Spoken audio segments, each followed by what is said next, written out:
Could we shut those double doors at the back, someone, please?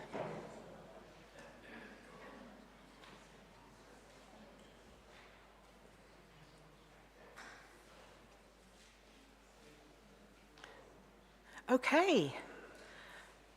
Good morning, everybody, and welcome to the 2025 Members' Day at Leicestershire and Rutland Wildlife Trust.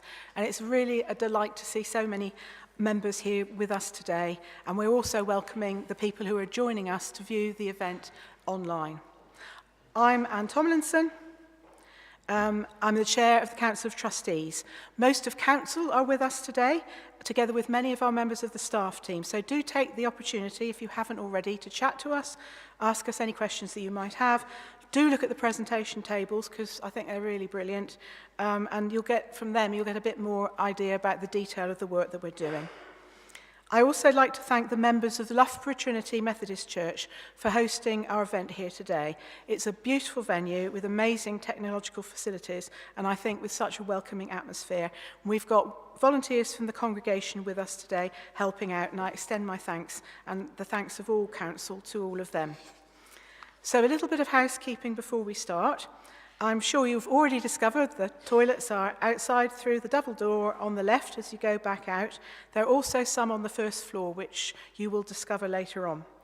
And I'm also sure you've found the tea and coffee facilities in the annex, and we'll have more of those in our break partway through the morning. There is no scheduled fire alarm test this morning, so if the fire alarm does sound, please make your way in an orderly fashion out through the double doors and turn left to gather in the church car park. The constitutional parts of the day, I've got one more bit of housekeeping that Joe reminded me of, and that is that there will be photography and video going on during the day. We're live streaming on YouTube. It's going to be recorded for those who are unable to attend in person, and there's photographs being taken by members of staff throughout the day for marketing and social media. So if anybody has any issues regarding their image being recorded, please speak to a member of staff. So the constitutional parts of the day will involve members voting on resolutions, and I will explain in more detail the voting procedures for both the annual general meeting and the extraordinary general meeting when we get to the relevant agenda items.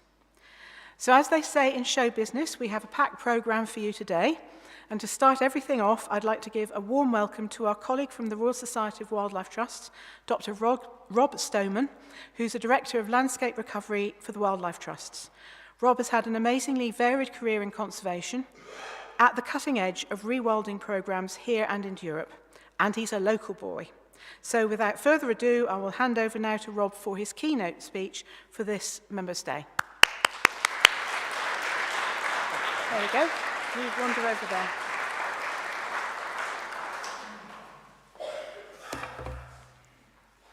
Well, what an absolute pleasure to be here, because this is my local patch, of course, so I'm absolutely delighted. I've been with the Wildlife Trust for years and years, but never spoken at a Leicestershire and Rutland AGM or anything to do with Leicestershire and Rutland, so I'm really, really excited to be here, genuinely excited, because I genuinely am a local lad. I'm a Leicester City fan. I was there at Victoria Park in that great moment in 2016. I'm a Leicester Tigers fan, Leicestershire County Council, County Rugby Town. I went to a Leicestershire school, actually, because Rutland was part of Leicestershire when I was a kid. So this is very much my homeland. Well, sort of. So, of course, I'm over the eastern side of this county. I'm a Ketton boy, I'm a Rutlander. And I guess you could say that maybe is the beginning of my rewilding journey.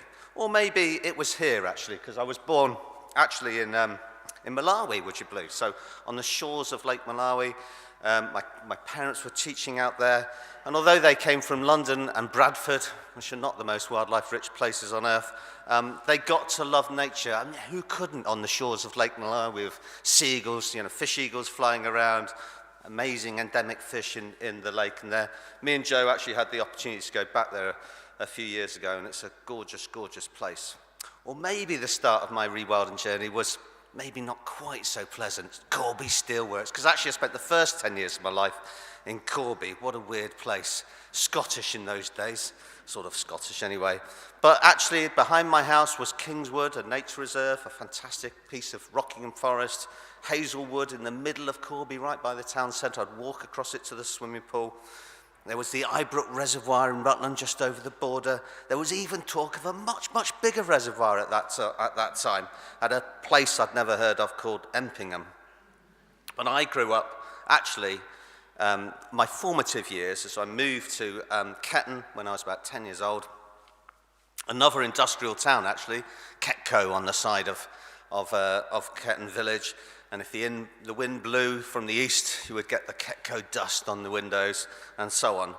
But of course, my end of the village in Geeston was a place of nature, really. Well, it was a place of trespass, actually, because the countryside was completely closed, as is most of the British countryside. So I spent my time trespassing in the quarries, trespassing on the railway line, trespassing along the sides of the river, trespassing through the fields, occasionally getting told off, not very often. In fact, the very first interaction I ever had with the Wildlife Trust was getting told off by Tim Mappleton for trespassing on the nature reserve. He was incredibly nice about it, actually.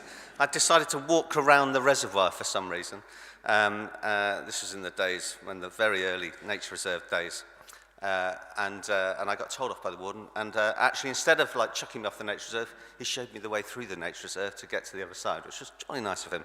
So a nice start with the Wildlife Trust. But maybe my formal beginning was actually on this site. This is Fowlshaw Moss. It's a Cumbria Wildlife Trust Reserve. It's in the south of Cumbria. And at that time, when I went onto this site, I was a student at Liverpool University, and we were on a little field trip, and we went into a pine forest where this site was completely covered in pine woods. It was completely dry. There was really very little sign that it was a peatland. Because this was a Forestry Commission site, it had been afforested by the Commission as part of that drive to make sure that we'd never run out of pit props, because that's useful in the 1960s.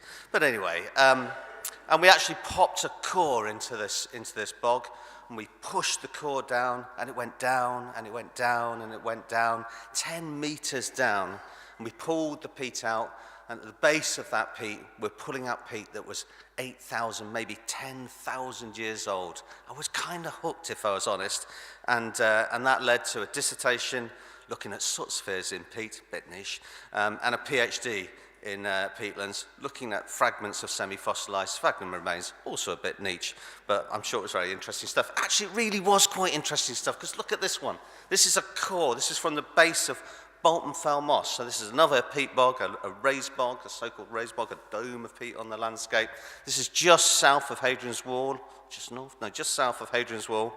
It's a cut-over bog now, unfortunately, got cut over by for peat mining so that we could grow tomatoes in our backyard. What a waste of peatland. And have a look at that core at the bottom there, because there's quite an interesting sequence of stuff going on there. So at the very base of that core, you can see lake sediments full of organic materials. That's where the climate is warming up after the Ice Age. So the ice is retreated, it's left hollows in the landscape. Those hollows are filled up with water, became a lake. The lake starts to fill in, there's vegetation all around it, and you get that organic matter flowing into the lake sediments. And then see what happens, snap. Suddenly all that organic matter is gone. And that's the Loch Lomond re-advance, or the Younger Dryas. We had this very, very cold snap. So the climate was warming at the end of the Ice Age into our current interglacial period, the Holocene as it's called. And the climate started to warm, and then it suddenly went cold again. And the glaciers started to reform in the highlands and come back down the Loch Lomond. That's why it's called the Loch Lomond re-advance. And then suddenly, boom, it goes warm again. And if you look at the pollen evidence on that big transition between the grey layer and the kind of much more peaty layer, what you see is that warming took about 400 years. So it went from almost full glacial conditions to almost full Holocene or interglacial conditions that we're in now, this nice calm climate that we're in now, or were in. It took about 400 years. If you look at the beetle evidence, so trees obviously move across the landscape quite slowly. Beetles fly across the landscape much quicker. If you look at the beetle evidence, it shows that warming took about 40 years. 40 years to go from almost full glacial conditions to full interglacial conditions. Our climate is not that stable. And later on in that peat sequence, you can see the lake completely filling in and turning into a glorious raised bog. So this was the start of my journey into climate change. And you know, when we look at the rapidity of climate change, we look at that event, that's just one of those climate disasters that we now see regularly. This was at the time, I think this is the 2013 or the 2010 Boxing Day floods in West Yorkshire. That was considered to be a 1 in 100 event. It's happened every 3 years for the last 20 years or so. There are no longer these long timescales. We are in a period of very rapid climate change, analogous, I guess, to what happened at the end of the Younger Dryas. Of course, it's our fault this time. But anyway, I went on and I moved into a career in nature conservation. I started my career on peatlands up with the Scottish Wildlife Trust. We did some mad things. We tried to look at things like, could you remove the forest off that bog, for example? So, and I created something called the Yorkshire Peat Partnership, where we said what we could do is try to restore all of the peatlands of Yorkshire, all 70,000 hectares of it. In fact, we've made good progress. We've restored about 40,000 hectares of peatlands across the Yorkshire Dales over the last 10 or 15 years, spending roughly £20 million for one of the biggest nature conservation programs in Britain. Fantastic work, so something to be proud of. And what of Falshore Moss? Well, we experimented back in those days when I was a youngster at the Scottish Wildlife Trust, and we took this site called Langlands Moss. This is in East Kilbride. Half of it had been afforested and half of it wasn't afforested. And I said to the Forest Commission, I said, I think we could take those trees off, because technically, theoretically, and by the way, I've got a PhD in peatlands, so I should know about these things. Technically, we could take those trees off. They said, nonsense, that can't work, the peat's all cracked up and so on. But we took them off anyway. I was pretty arrogant in those days, still am actually, and took the trees off and saw if it would work. We had literally no idea whether it would work. These slides should work. Come with me, please. Yes, so we helicoptered them off. That was completely unnecessary, but it seemed good fun at the time. And that was what was left, this kind of bare, somme-looking landscape. You could see all the trees, and then, quite tidy. We took all the brash off and so on. We dammed it all up.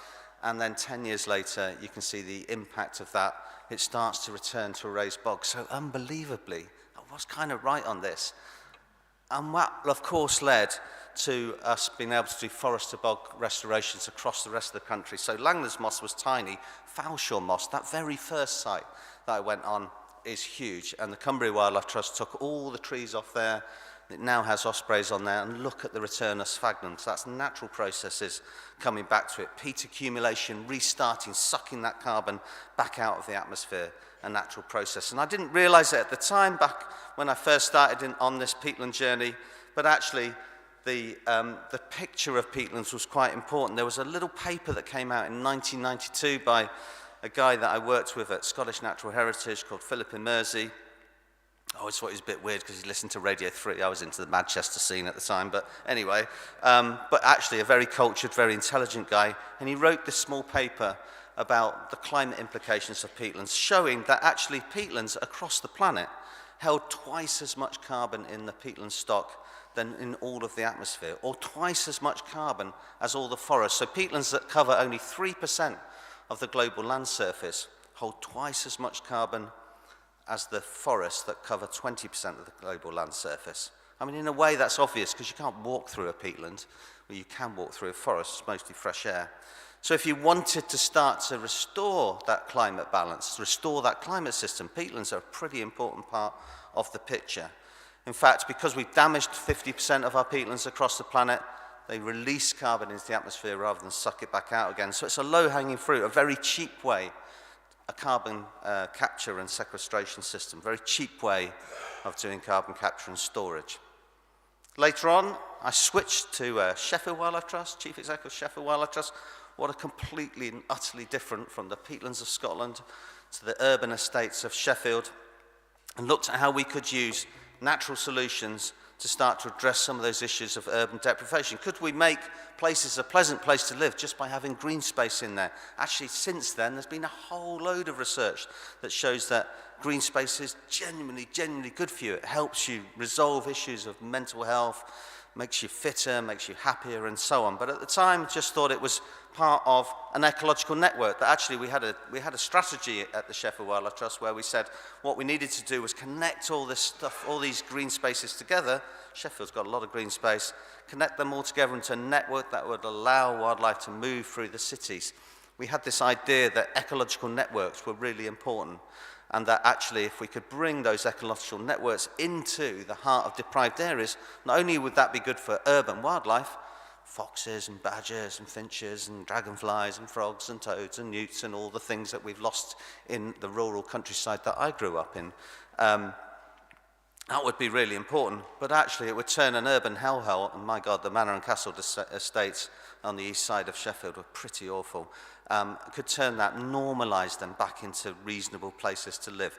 They are reasonable places to live, and I'd like to think that part of that is because we created the flower fields of Sheffield, and we actually turned that into a social enterprise called the Sheffield Green Estate, which is thriving today, still has 50 staff or so. So that was part of the green infrastructure that we did across Sheffield and through into the Peak District. At Sturley Farm, we took that approach. This is in Huddersfield, when I was Chief Executive of Yorkshire Wildlife Trust. We took a derelict dairy farm, and we created a centre for community engagement with training programs and education programs. We talked about regenerative agriculture. We felt that if we could pull cattle back into that derelict system, that actually we could get a return of wildlife. The wildlife was pretty poor in that part of Huddersfield. We'd lost most of the swallows and the house martins and all the common stuff that wasn't really there anymore. But we brought the cattle back, and they put their dung onto the fields and so on. We let the hedges grow out, and then suddenly the swallows returned, the house martins returned, the finches returned. Some of that common wildlife came back to Huddersfield. It's about bringing kind of, I don't know, lost keystone species back. The cattle act as a keystone species. And it was great, you know, it was really, really good fun. So really interesting stuff. So much to be proud of through my career, and I've whipped through a whole load of 30 years of the Wildlife Trust, but you still can't get away from these figures. And it doesn't really matter which figure you look at, actually. You could look at insects or birds or the state of ancient woodlands or our marine environment and so on. And you always get this indice of decline. I rather like the splatometer measure. This is a Kent Wildlife Trust programme, and they measure the number of insects that get splattered on your number plate as you drive through Kent. And they do this in a very scientific way. And what they showed, that between the early 2000s and today, we've lost 50% of our insects in Kent. 50% of our insects in Kent over the last 20 years or so. That's a shocking statistic. In fact, that's backed up by studies in Germany that shows that we've lost 90% of insect populations over the last 40 years, or studies that the Rothenstedt mist traps has been running for decades now, which again shows these dramatic declines in insects. And we know that insects are absolutely at the base of the food chain that feeds that whole web of life. And we know what the drivers of the decline is. We can talk about resource exploitation, we can talk about overfishing in the seas. We know that eutrophication, so the use of fertilizers and the fact that we're all driving my knackered old diesel van that's just over there, driving that around and pushing nitrogen into the atmosphere and eutrophizing the land and so on, and we're well over the planetary boundaries on that. We can talk about unsustainable development, and oh my word, we're just about to pass another planning bill which makes it even worse to protect from unsustainable development. What a stupid thing to do. We can talk about the impact of climate change, which is real, it's happening, it's getting more extreme. We are genuinely into a nature and climate crisis. And above all, we should talk about, especially in a place like Leicestershire and Rutland, the impact of intensive agriculture that's been so devastating to our wildlife in Britain. And over my watch, you know, I was born in 67, and in about 1970, agriculture really intensified. So some of those fields that I knew in Rutland, you know, which was almost still mixed farming in those days, you know, I watched the hedges being ripped out. I remember the River Welland being channelized and the banks being ruined. I remember the floodplains, which had those fantastic St. George's mushrooms that we used to eat, being ripped up for turf or something like that, you know. So I can feel that intensification in my heart.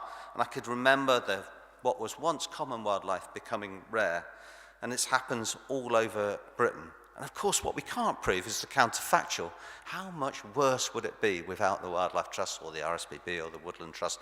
It would be a hell of a lot worse, wouldn't it? Because we still have most of our wildlife. We haven't lost that many species. It's still there, rare now, but we still have some of that wildlife. But it bugs you, doesn't it?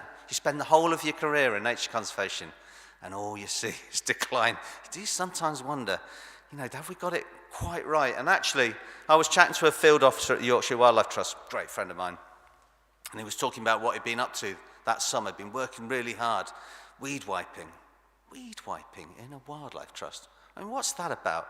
What had he been weed wiping? Well, injurious weeds like ragwort and thistle, and we're kind of bound to do this. It's legislation tells us to remove it, and of course, if we've got grazing animals in our fields like cattle, and we're creating hay. Actually, you don't want too much ragwort in that because it's pretty poisonous stuff, or it can be poisonous if you're not careful. So we've been doing weed wiping, but even the concept of a weed. What is a concept of a weed in a wildlife trust about? Ragwort is one of our fantastic pollinating plants, full of insects. It's a great plant, and yet we're removing it. We, the Yorkshire Wildlife Trust, I was chief executive of, is removing that at scale. Same for thistles. It's a fantastic plant for wildlife. It's the plant that sustains all those finches, those house sparrows, those tree sparrows, the goldfinches, all of those fantastic birds that we know have been declining, rapidly declining, and we're part of that picture. So the hang on a minute, we need to think this through. The Yorkshire Wildlife Trust, the Wildlife Trust, are part of the reason for nature's decline. That cannot be right. It makes you want to think, well, I mean, we do some good stuff as well, don't get me wrong, but we've got to really think that through, and it kind of really hit home when I was chatting to a volunteer, and they said, I don't think it's right that we're building shooting platforms at Pottercar Nature Reserve. I said, come on, you're not building shooting platforms. We're not about to shoot things, are we? Huh? No, we were building shooting platforms, and I get why we were building shooting platforms, because what we'd done is we'd taken over this fantastic plantation woodlands, long story about Amazon warehouses and £1 million payoffs, and that was good. But anyway, we'd got this hold of this plantation woodland, which was great, really fantastic site. It was a nice wet woodland. It was on the old fenland of the very northern part of the East Anglian Fens. Lovely wet woodland, but it was all even age. So what we wanted to do was to mix up the ages, and so we were going to create some nice glades in this woodland. But you need Forest Authority permission to cut down trees. So we got the permission, but to get the permission, you have to agree to replant the trees, even though you don't really want to replant the trees. So we put in some silly sticks with some guards around it, and obviously those trees had grown a little bit, and they'd poked out the top, and the deer started eating the top of those trees. Well, if the deer started eating the top of the trees, that's not right, is it? Because we've said we're going to grow trees, even though we don't want to grow trees. So we'll shoot the deer. This is on a nature reserve where we're bringing in domestic stock, cattle and sheep to manage, just as Rutland Wildlife Trust do at Rutland Water and many of other nature reserves. So we're going to shoot wild animals and bring in domestic grazing animals. What are we doing? What are we doing? Like, we really got to think this through. And I can't prove this, but on another nature reserve, I won't say the name of it, I'm pretty sure we were shooting stoats. The volunteers were shooting stoats. I definitely can't prove it, but I'm pretty sure we did do it, because this fantastic nature reserve had avocets on it. Fantastic birds, it's so cool. We'd got avocets on an old gravel pit just off the Humber. Fantastic, but they were being preyed on. The chicks were being preyed on by stoats and the foxes, so we put up an electric fence to stop the foxes. Well, that kind of makes sense. Very difficult to stop the stoats. Were they shot? I don't know. I certainly wouldn't have approved of that. And what is it? And should we be making a decision about whether to get rid of predators for a wading bird, or keep the wading bird and keep the predators? I don't know. Are we talking about generalist species? Are we talking about rare birds? If we want to keep the curlew, do we shoot predators, or do we actually think about the real reasons that curlew have declined, and so on? I got really frustrated and really annoyed with myself, not just with nature conservation as a whole, but with myself. And the nail in the coffin, in a way, was my most favourite nature reserve, Spurn National Nature Reserve. What a fantastic site. But again, I did think, It's a special area of conservation, a special protection area, a site of special scientific interest, a geological nature conservation review site, a heritage coast. It's got every designation in the world. But we managed it in a weird way because one of the features of special interest was the sea buckthorn, the northern limit of sea buckthorn. Beautiful plant, makes great jam actually. Really, really nice plant. And we were keeping on there because it's a part of the special of the interest of the site. But no other sand dune system does that, because what you want in a sand dune system is dynamism. You want those blowouts. You want variability in that. But we, because we were bound by the SAC, because of the SSSI, we were bound to keep the sea buckthorn, keep it all in place. And we knew that keeping the peninsula in place would cause problems. And in the 2013 storm surge, boy, we got that problem in spades, where the surge pushed through the whole peninsula, took away the road, took away the access, because we'd been holding the peninsula still for over 100 years. We knew that was wrong. We were forced to do it. And then we decided to build a visitor centre. The local birders hated it. And this Rutland became probably the most hated nature conservationist in Yorkshire. It wasn't that bad, really. But we built the centre. It was great. But I'd kind of had enough. So I left. I thought I'd leave the Wildlife Trust. I thought finally, after 30 years or so with the Wildlife Trust, I would leave. I wasn't that pissed off, really. I just thought it was time to move on. And I went, and the very start of that journey was here. And this was really the start of me on a rewilding journey. I think I started that in Rutland, and I'll come back to that. But I started that journey here in the Coa Valley in northern Portugal. It's a fantastic site. This was part of the breadbasket of the Roman Empire, of course. It was the place where they grew the wheat, the barley, the fruits and the vegetables that sustained those massive Roman cities. And the Roman Empire collapsed in 450 AD, and we want to try and think about that, really. And there's a great book by Jared Diamond about the collapse of civilization, and he shows that some of these great empires, they collapsed because they overexploited the land. So classically, Easter Island, it was a lovely forested island. The humans came there, they put their statues up, they overgrazed the land, and eventually their civilization collapsed. And we can see the same thing in 450 AD. It's not so much that the barbarians came racing across from the east, it's that actually we collapsed the soils of the breadbasket of the Mediterranean basin. And you can still see that today, because what was once wheat and barley and vegetables and fruits is now really just olives and almonds and sheep and goats, and even that can't sustain itself. And in fact, much of the agricultural system of northern Portugal, and I could be talking about central Spain or central Italy, completely collapsed in the 20th century. And so that land was abandoned, not completely abandoned. You can see in the picture here that the lower olives are still being farmed, but the upper olives have been abandoned there. And those rural villages collapse, the post office disappears, the library disappears, the school disappears, the shop disappears, the B&B disappears, the hotel disappears, and so on. And we see the same pattern across Europe. And of course, Europe tries to respond to that by shoving subsidy into those farming systems, those failing farming systems, to grab on to the last vestiges of a failing agricultural system. Of course, it wasn't always like that. And in the Coa Valley, fantastically, they discovered Paleolithic rock art in the 1990s. The fauna of pre-agricultural societies, auroch, tarpan, wild boar, ibex, deer. This was a land that was bountiful, full of incredible wildlife. So what if you could bring that back? What if you could bring some of that wildlife, that lost wildlife back? What would that do to that landscape? Would it create, in turn, the abundance of species that depends on those species? Just like the cattle that are brought back to Sturley Farm, would you start to see the return that once was abundant in Paleolithic times, common in agricultural times, and now incredibly rare? And this is not a new concept, actually. It's a concept that's been well known in science for a very, very long time. So this is Bob Payne. He worked in the 1960s and the early 70s. And he did this really famous experiment on rock pools in the Northwest Pacific. And basically, he took one rock pool and he took out all the starfish and put them somewhere else. And he left the other rock pool as a control. And what he found was that the pool where he'd taken out all the starfish, the biodiversity of that pool completely collapsed. And that's because the starfish ate the mussels. I love the way they eat mussels. They stick their stomach over it. They pull the mussel into the thing.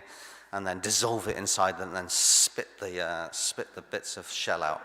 It's pretty gruesome stuff, really. But anyway, they were doing a very important role in that rock pool because by taking out the mussels, they allowed space on the rocks for all the other animals, all the winkles, all the other things to grow on there. So if you take the starfish out, that keystone predator of the system, the whole ecosystem collapses. A bit like John Muir said, if you tug at anything in life, you find that it's connected to the rest of the universe. If you tug something away, the universe starts to unravel.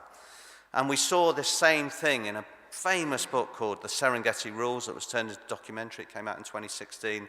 And it basically was talking about the wildebeest recovery from rinderpest in the 1960s. And there was real concern from ecologists, African ecologists, that were really worried that as wildebeest numbers rose up, what would happen is the whole Central African system, which of course is still very rich in wildlife, would collapse because of overgrazing. It didn't happen. And that's because the system goes into an ecological balance. So the ill animals, the weak animals, some of the young animals are taken out by the top predators, the cheetahs, the lions, and so on.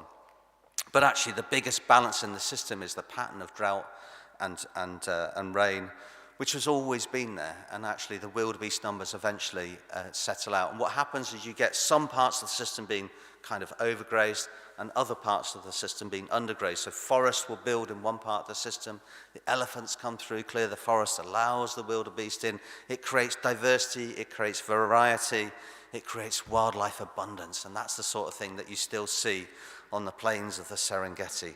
And the really great example of this is the reintroduction of wolf in Yellowstone Park, which was done as a simple reintroduction project. In the 1920s, the park rangers had shot out the wolves. Nature conservationists doing the wrong thing again. So they'd shot out the wolves because it was upsetting the farmers around Yellowstone National Park. But in the 1990s, the park rangers thought, well, no, maybe we should get those wolves back again. So reintroduced the wolves into Yellowstone Park, not expecting for one moment the cascade of ecological ramifications that would happen. And one of the things that happened is that the elk, what we would call red deer, that preferentially grazed the riverbanks of Yellowstone Park, because it has sweeter grass, of course, would actually start to graze out on the open plain that rather on the riverbanks, because on the open plain you have a 360-degree escape route from wolves. They call it the ecology of fear, rather than a 180-degree escape route on the riverbank. And so the riverbank became richer in trees and in shrubs, and that allowed the beavers love a bit of tree and shrub to feed on, to gnaw on. That allowed the beaver population to grow, to expand, to explode actually.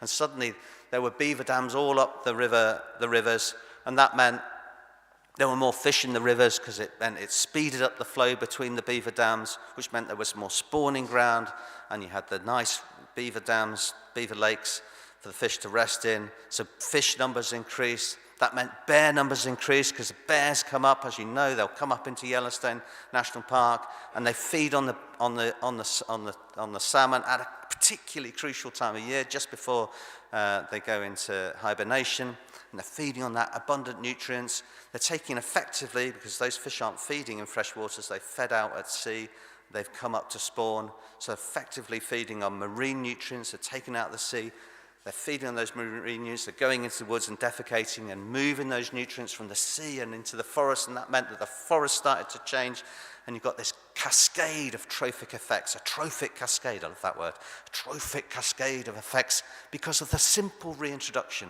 of one species, a top predator, a keystone species, the wolf. In Europe, this chap, Franz Vera, great guy, who he kind of created a different vision of rewilding, and he said, if you look at this place, this is called Osvelderplassen, it's just north of Amsterdam, and it was a polder. It was built in the 1970s, basically reclaimed from the sea in the 1970s, and they were going to put new industrial parks on there as part of the expansion of the Dutch economy, but the oil shock happened, the parks were never built, it was kind of abandoned, it turned into a really good bird watching site. So the local birders really knew this site, they loved it. And what they noticed was that they would have expected the trees to gradually take over this site, and certainly it did in the early days.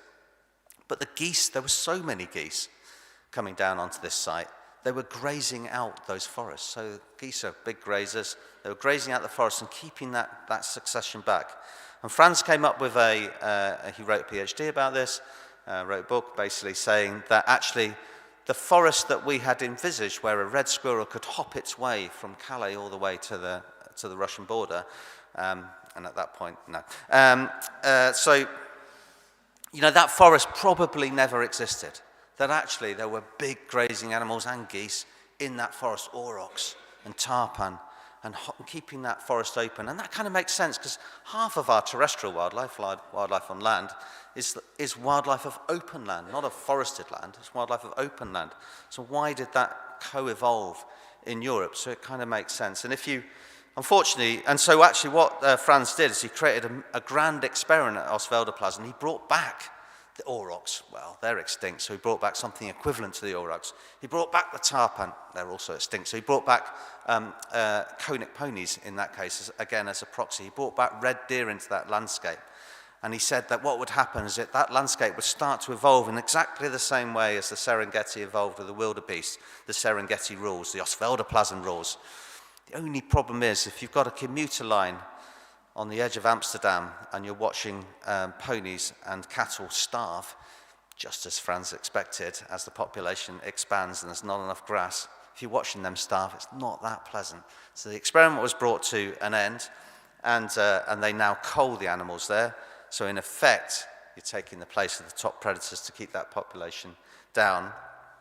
And the Dutch ecologists now use those techniques to manage huge areas of land across the Netherlands. And this is another example of this. It's called Slieken van der Heijn. Matt will know this because he went there. And what you see in a place like this is incredible diversity. And the reason you're seeing this diversity is because we've got these big animals doing the things that big animals do. So they're wallowing in the sand and creating habitat for, say, solitary burrowing bees and things like that. They're putting big dunging in the landscape. I love this one. So stallions, apparently, if you have lots of stallions, they dung in the same place. They create these big piles as a symbol of their manhood. Each their own. But that's really important for dung beetles. So those dung beetles are using that as the center of their metapopulation. So they're going out to different piles of dung, but once the dung's run out, of course, they could get lost, so they can come back to these bigger piles. Dead animals have another whole ecosystem sitting upon them. As they push over the trees and debark the trees, again, you get dead wood, and there's another set of diversity related to that. So it's no wonder that the bird song in a place like Slieken van der Heijn is fantastic at springtime. It's a crescendo. It's like an ancient woodland in Britain. Absolutely fantastic, because the diversity has been pushed by those grazing animals. So back to the Coa Valley, where we started this rewilding journey in northern Portugal. We reintroduced wild species. So we reintroduced the equivalent of auroch and tarpan. These are Taurus cattle, which are backbred to look pretty like auroch, and Soraya horses, which are one of the 6 species of horse that are left in Europe, domestic horses, of course, that are closest to the extinct tarpan in terms of DNA. Actually, the closest one is actually our own Exmoor ponies, so it's a pretty good one to do. And as natural process restore, we can imagine the kind of wildlife-rich landscape that probably once existed there. We can start to think about the return of Iberian lynx, the return of wolves, and actually both of these species have started to come back to the Coa Valley on their own. So we're beginning to see a recovery of wildlife at scale. We're seeing things like vultures. So if you want to bring vultures back into that landscape, of course, which is important because they're a scavenger, the top scavenger, we can bring that in. We actually have feeding stations there because you're required under law to remove the dead animals, but rather than remove them into an abattoir, we can remove them into specialized vulture feeding stations. And when you've got that kind of wildlife, wow, you've got some visitors that want to see. In fact, you can start to create the kind of safari experience that you get in the Serengeti. Right here in Europe, you know, you can go to these places, sit under the stars, see vultures, see big animals, all the kind of things that we would travel halfway across the world to Africa to see. And of course, if you can do that, you create new economies, new prosperity, new ways of driving that rural economy in the absence of that old agricultural economy. Rewilding, driving, nature, driving economic regeneration, just in the way that I was trying to drive economic regeneration in Eastern Sheffield with the Green Estate. We went to the Apennines, very similar picture to Portugal. So this is the central Monte Ganzana Regional Park, fantastic site. And if you'd looked at that same view, so this is from the village, just a beautiful medieval village looking over. If you looked at that same view in the 1960s, you wouldn't have seen a single tree. Such has been the agricultural collapse in here. And of course, it's been a boon for wildlife. It's fantastic. We have bears in that landscape. We have wolves in that landscape. We've brought back chamois and so on. But it hasn't been a boon for those villagers. You can buy a house in that village for £5,000 because nobody wants to live, there's no jobs there. So again, we can use rewilding to try and drive that economy, because we know that if we could get bears back into that wider landscape, people will come and see an animal like bears just 2 hours away from Rome. So we can fly to Rome, get in a car, drive up to the Apennines, see bears. Fantastic. So the project that we were doing there was to try and connect that centre of bears to the other national parks that are devoid of parks through the corridors. But we had to think about why is it that the bears weren't there, so how could we get the bears back? So that's about, we called it Bear Smart Communities. So we'd work with people both to get people educated and aware about bears and why they're not particularly dangerous. They can be a pain, of course. They'll eat beehives and get into your orchards and so on, but you can protect against that, get into your bins and things like, you can build bear-proof bins and so on. So put all of those different measures in.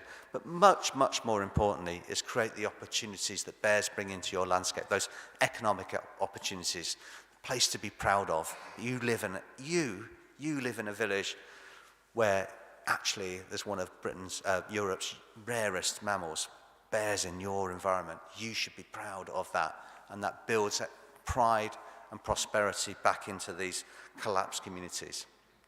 Similar thing in the Southern Carpathians, Eastern Europe, Romania, absolutely fantastic. The Carpathian Mountains, probably one of the great sweeps of ecological connectivity, 1,000 miles of beech woodland and alpine meadows, absolutely fantastic, and still full of most of the wildlife of Europe that you would have had, the wolves, the bears, the lynx, the wildcat, and so on. But again, we see these stories of economic change. So I met a shepherd there, and he told me a really interesting story about the fact that he had actually been a shoemaker. He'd been a shoe repairer in communist times, and he'd had a good trade. But when the wall came down, Romania became free and democratic. Of course, we just chucked our old shoes away and bought new ones. So his career collapsed, and he was now shepherding. He was the last shepherd in this valley. And the problem with that loss of shepherding and the loss of those grazing animals is that those alpine meadows were starting to disappear. So you were losing the open aspects of the landscape. So almost the opposite of what we've got in the UK. So what we wanted to do here was to bring back a natural glade maker. So if we couldn't create or maintain those glades, those lovely alpine meadows, through shepherding, what we could do is bring in a natural glade maker. So we brought back the bison, because bison, they're the elephants. They're the elephants of Europe. These are really big animals. They strip the bark from the trees, push them over, create all that lovely deadwood ecosystem, open up the forest, and create that sort of diversity that we know drives wildlife abundance. And if we can bring bison were down to just 27 pairs in captivity in the 1920s. If we can bring that animal back almost from extinction into a place like Romania, and people want to come and see bison, we can start to recreate the cultural pride and the economic prosperity within these really quite poor parts of Europe. So our whole job was to rebuild bison populations in Europe. And if you really want a message of hope of rewilding, surely our greatest message of hope was the work that we were doing with Rewilding Europe in Ukraine.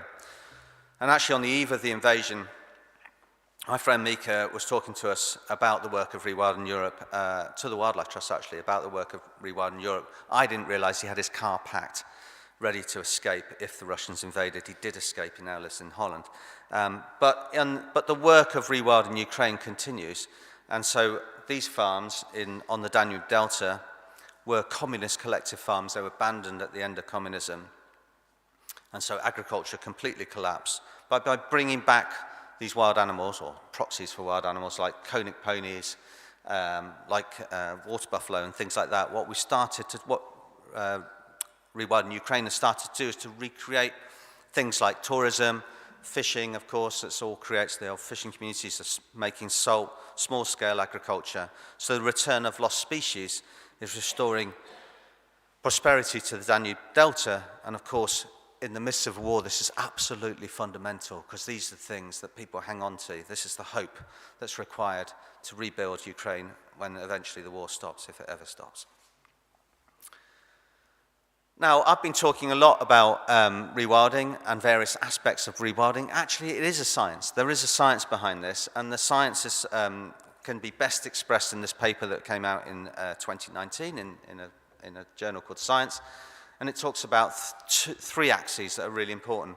And of course, these weren't unknown to British nature conservation. It's not like this was new or anything. So one axis is around dispersal, that we need to allow species to move. Exactly the sort of thing I was trying to do in Sheffield with that green infrastructure and connecting to the other things together. The other axis was about random disturbance, about bringing back natural processes. We were trying to do that with our peatlands. We were trying to re-wet to bring the sphagnum back, or it might be the bison back in the southern Carpathians and so on. Or it might be a fantastic example here in the picture here is that we rewilded the river valleys in the Netherlands as flood storage, but on low flows, the sand from the River Rhine blows up onto the floodplain and creates sand dunes, inland sand dunes right in the middle. Again, another completely different set of diversity. These are the sorts of random processes that drive abundance or food web complexity. So those are the three legs of the thing, but more than that, rewilding is about these things, and I won't go through all of these things, but the hope and purpose that we saw with Rewilding Ukraine, the creative thinking about how do we recreate the glade making in the southern Carpathians by bringing the bison in.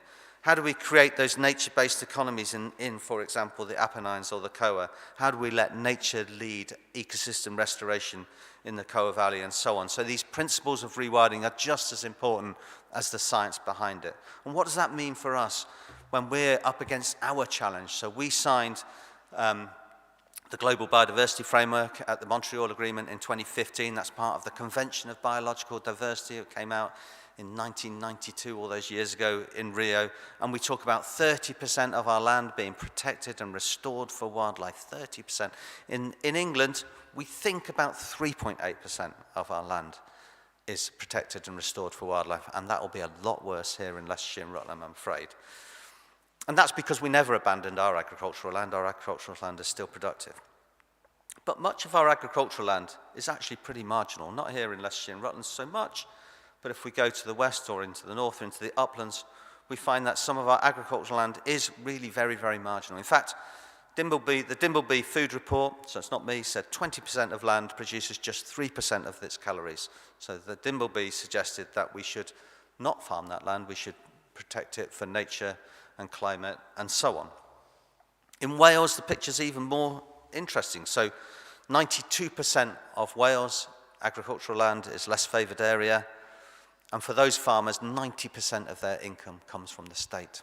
So a simple redirection of subsidy could change that picture entirely from a system that intensive agricultural system that has destroyed so much wildlife in Britain to an agricultural system that can regenerate wildlife. So a regenerative agricultural system. But do we abandon farmers to their fate? Because in Wales and in many parts of Britain, farmers are up against it. They're massively up against it.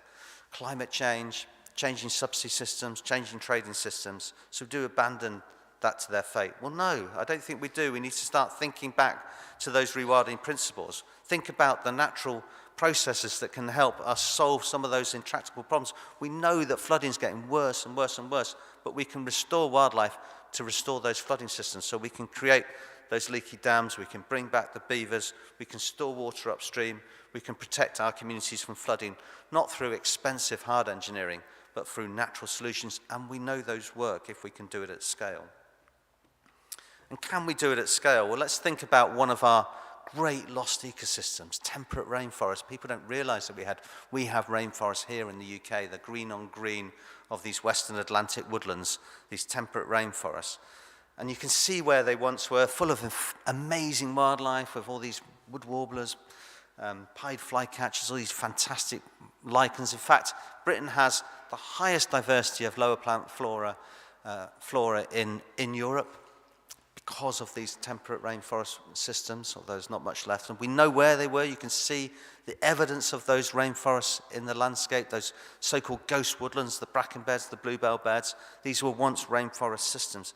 Can we bring it at scale? Could we buy, I don't know, could we buy a mountain in the Lake District, buy a whole mountain and say, I tell you what, why don't we turn the slopes of those mountains, we know was once temperate rainforests, restore the peatlands and the thing, and bring back some of the amazing wildlife. Well, the Cumbria Wildlife Trust, of course, has just done that by buying Skiddaw Mountain up in Scotland with the Aviva Rainforest project that we're running.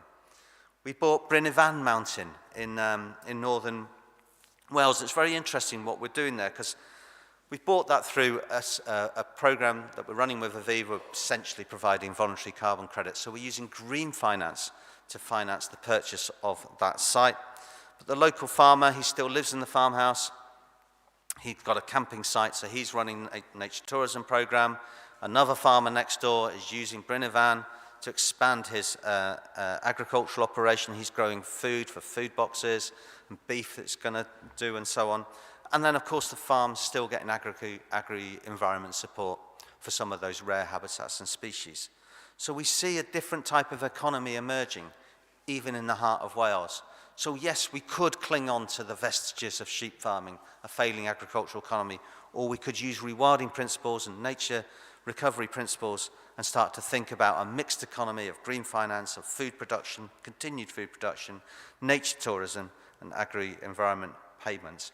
And in fact, we've done reports on this. So we've looked at concepts like maximum sustainable output, the sweet spot where we can say, actually, there's a certain point where your profits actually go down if you intensify. And that's what we see. It's generally about a quarter of current grazing levels across the uplands of Britain. So we can start to build a just transition for farmers. So let's not abandon farmers to their fate. Let's use nature restoration, rewilding principles to help farmers transition to a nature-rich economy, because we desperately need that nature-rich economy, not just for those farmers, but for us to protect our towns and cities from flooding, for us to take carbon out of the atmosphere, for us to enjoy wildlife into the future, for us to enjoy recreation and tourism and stay healthy, and so on. These are all important things. So what if we could do that at a really big scale? What if we could say, what if we, the Wildlife Trust, bought the biggest piece of land that ever came on the market in the last 50 years? What if we could do something like that? What if the Wildlife Trust was so ambitious, not just the Leicestershire and Rutland Wildlife Trust, but all the Wildlife Trusts collectively together to buy a site that cost £30 million. That would have been unimaginable when I started out on my career, and we're buying that site. It's called Rothbury Estate in Northumberland. And it's a place where we can apply these principles at scale. We can say, at scale, on behalf of all of the Wildlife Trusts, on behalf of all of Britain, not just for Northumberland, we can apply all of those principles of regenerative farming, of rewilding, of hope and purpose and rural economic prosperity, and so on. And what if we connected that massive estate to a much, much bigger corridor, across a 40-mile corridor, where we connected that Rothbury Estate from Kildahead up on the Cheviot, up on the Scottish border, all the way through the Forestry Commission sites, the MOD sites, Wallington National Trust Estate, Heppel Estate, out into West Chevington, which the Wildlife Trust already own, out to Druridge Bay, where Wildlife Trust has 5 nature reserves connected up across there. What if we could do that? We're not a million miles away from achieving that. A 40-mile corridor of regenerative wildlife across the northern England. If we can do it in northern England, we could do it here, of course, couldn't we? If we can demonstrate up there, we can do it anywhere in Britain, because we've got the ability to do it. I'll finish this story, this rewilding story, on a beaver wetland. This is a site visit I did to a small tributary of the River Otter. And I walked into a typical slice of Devon countryside. So it was a field with not much in it. Typical. It was beautiful, because Devon is beautiful, of course. It was typical. Bit of ryegrass, wheat up on the hill and so on. And there was a line of trees, which was along a ditch, which was this tributary. You couldn't really tell.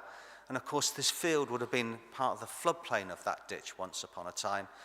But any memory of that floodplain had been lost to society forever, because probably that floodplain was drained maybe 1,000 years ago, and there was nothing there. Would have been nice to get that floodplain back into system.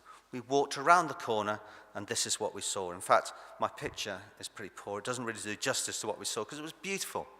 So here was a shallow, flooded field, a floodplain of a natural river, full of flowers, dragonflies, damselflies, green sandpiper flew across early in the season, little egrets wandering around. There was no paperwork to produce that, no money to produce that field, no permissions. I mean, if it had been us, the Wildlife Trust, trying to do that, it would probably cost us £200,000 before we even got a digger on site. So none of that. The only thing that had happened is a couple of beavers had decided to make that ditch its home and had created that magical wildlife scene for free, for nothing. And for me, that's what rewilding is all about. Which brings me back to my childhood playground, Colleyweston Bridge. Oh, emotional. Which is just a few hundred yards from where I grew up. So wouldn't it have been fantastic if we get beavers back there? Because if we get beavers back where I grew up, on Colleyweston Bridge, we create that resilient landscape for a climate challenged future, because it is a climate challenged future, and we can restore the wildlife of Leicestershire and Rutland in the same way that we can restore the wildlife of all of Britain. Thank you very much.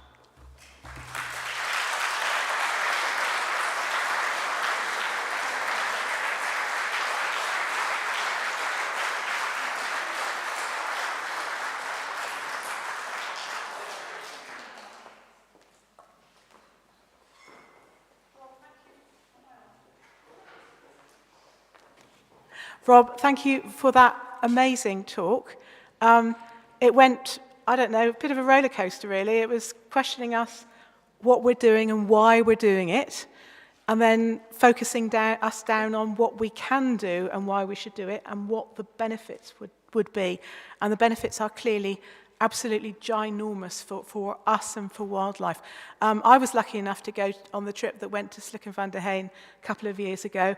I'd encourage anybody who's interested in it to go to that part of the Netherlands. There's plenty of sites over there. The birding is fantastic. The area is wonderful. And you can basically walk through places. The Dutch have no sort of qualms about letting people roam in the wild, do they? You can roam into these places like Slicken-van-der-Heijn where there's konijks and there was bison around, and yeah, it's fine, just do it. There was no kind of, health and safety, shouldn't say that thing, but there's no sort of health and safety thing. You really need to be careful about wandering around in the countryside. It was positively encouraged, and it was really, building that relationship between the wildlife there and that reclaimed area and the people who lived around it, and all that area also regenerating economically from the benefits that rewilding had made. So we've got some time now for some questions from the audience. We've got a roving mic, so if you want to ask a question, put your hand up. 2 roving mics. Put your hand up, and there's Kathy there. If you'd like to just speak into the microphone, your question, please. Hi, I'm Kathy Ratcliffe, and I founded Hedgerow Defenders some time ago. I just really wanted to ask you what your feeling was about mature hedgerow in the great picture, because you have talked about the agricultural aspect, the policies, the subsidies, and the whole system that revolves around that. I'm very concerned about the 500,000 miles of hedgerow that's existing in the British Isles right now, and I'd like to know what your feelings are on that, please.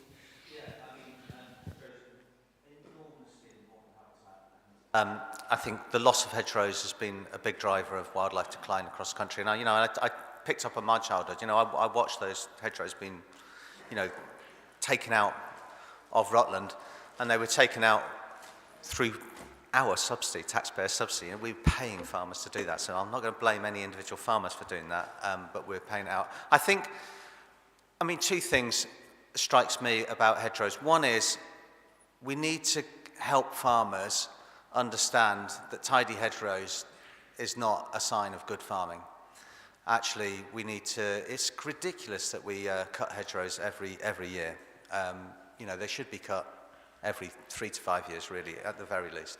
So we need to give space to wildlife. Those are really important corridors. So I think that's a cultural dimension to hedgerows. That's the first thing. Secondly, we need better enforcement, because all hedgerows should be protected, and what we see is really, really weak enforcement, and that's a result of you know, really the way natural England's been hit and so on. So we've got to say to government, actually, it's really important that we have strong regulation in Britain. We've seen the problems in freshwater pollution because of poor regulation. So it's not like we haven't got the laws, it's just that we don't have the enforcement mechanisms. So that's the second thing to say. Thirdly, we've got to create an agricultural regime that celebrates things like hedgerows, not just hedgerows, but all sorts of wildlife-rich habitats. And that's just not yet in place. And it's so frustrating, because we had an Agricultural Act, and that said public payments for public benefits. This is how to support farmers do the right thing.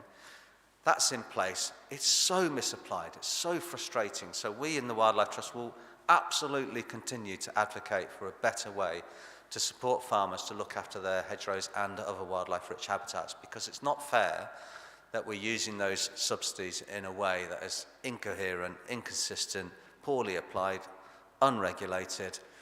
I mean, I can go on and get on my high horse, but this is really important. So, you know, fantastic campaign that you're running, and keep it going. Any other questions? Right, there's a lady down here.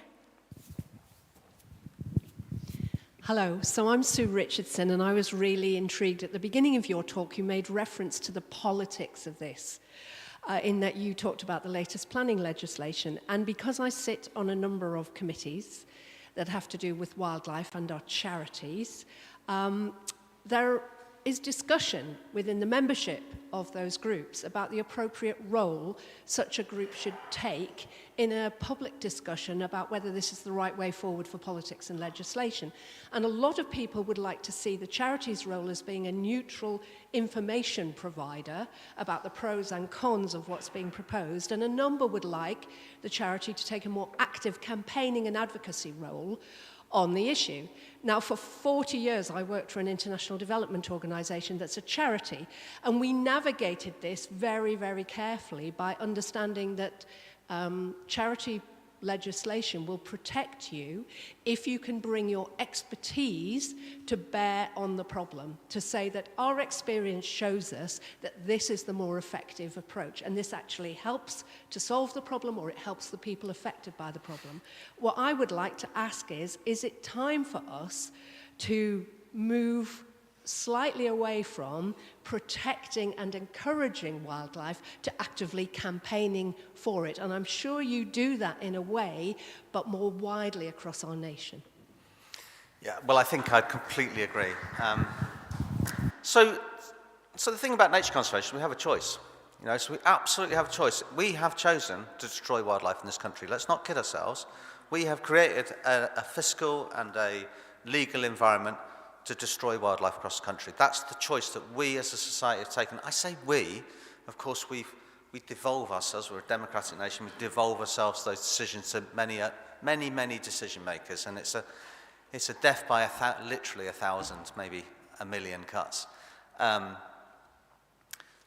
society has a choice, so that is a political choice. That is the nature of politics. This is about politics. It's not about party politics, and that's the crucial distinction that you're making. So we would never say that we support this party over that party. That would be actually illegal under charity law, so we'd never say that. But it is absolutely a political choice, so absolutely we should be campaigning, and we should be holding government's feet to the fire. Government signed up to a commitment to restore 30% of our land for wildlife, and many other things in the framework for Biodiversity Convention under the thing. They signed up to that, they agreed to that, and they're now putting in policies that are breaking that. That's a straightforward manifesto and international policy agreement failure. So we, the Wildlife Trust, absolutely us as Wildlife Trust should be holding their feet to the fire. We do. Maybe we don't do enough, but we do. So I completely agree with that. This is absolutely, we're absolutely in the middle of a nature and climate crisis. There is no room to rest on this. There's no flexibility on this. We've got to stop the government making stupid decisions, and they are making some really stupid decisions. So if I go on about the Planning and Infrastructure Act, they're saying that nature is a blocker to development. There's absolutely no evidence for that. So why on earth are they doing that? They're caving into a lobby, an industrial lobby, that's using nature as an excuse so that they can get on with unregulated development. And unregulated development has never been good for Britain. It's never been good to have, the reason we've got green spaces is to allow our countryside to thrive. The reason that we have the remaining wildlife is because we've stopped unsustainable development. Let's not go back there. Let's keep our planning system in place. So we need to fight the government against this planning and infrastructure bill. We will continue to fight, and even if it does get passed next week, and I'm sure it will, we'll continue to fight that, and we'll get it changed eventually.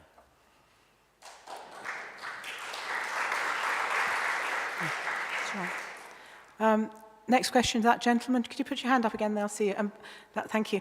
And before you give your question, sir, I just wanted to add to what Rob said and reinforce that, because that's what this charity does. That's what this Wildlife Trust does. I think it's a useful distinction to say that everybody is about politics with a small p. I mean, politics with a small p underpins all our lives, frankly.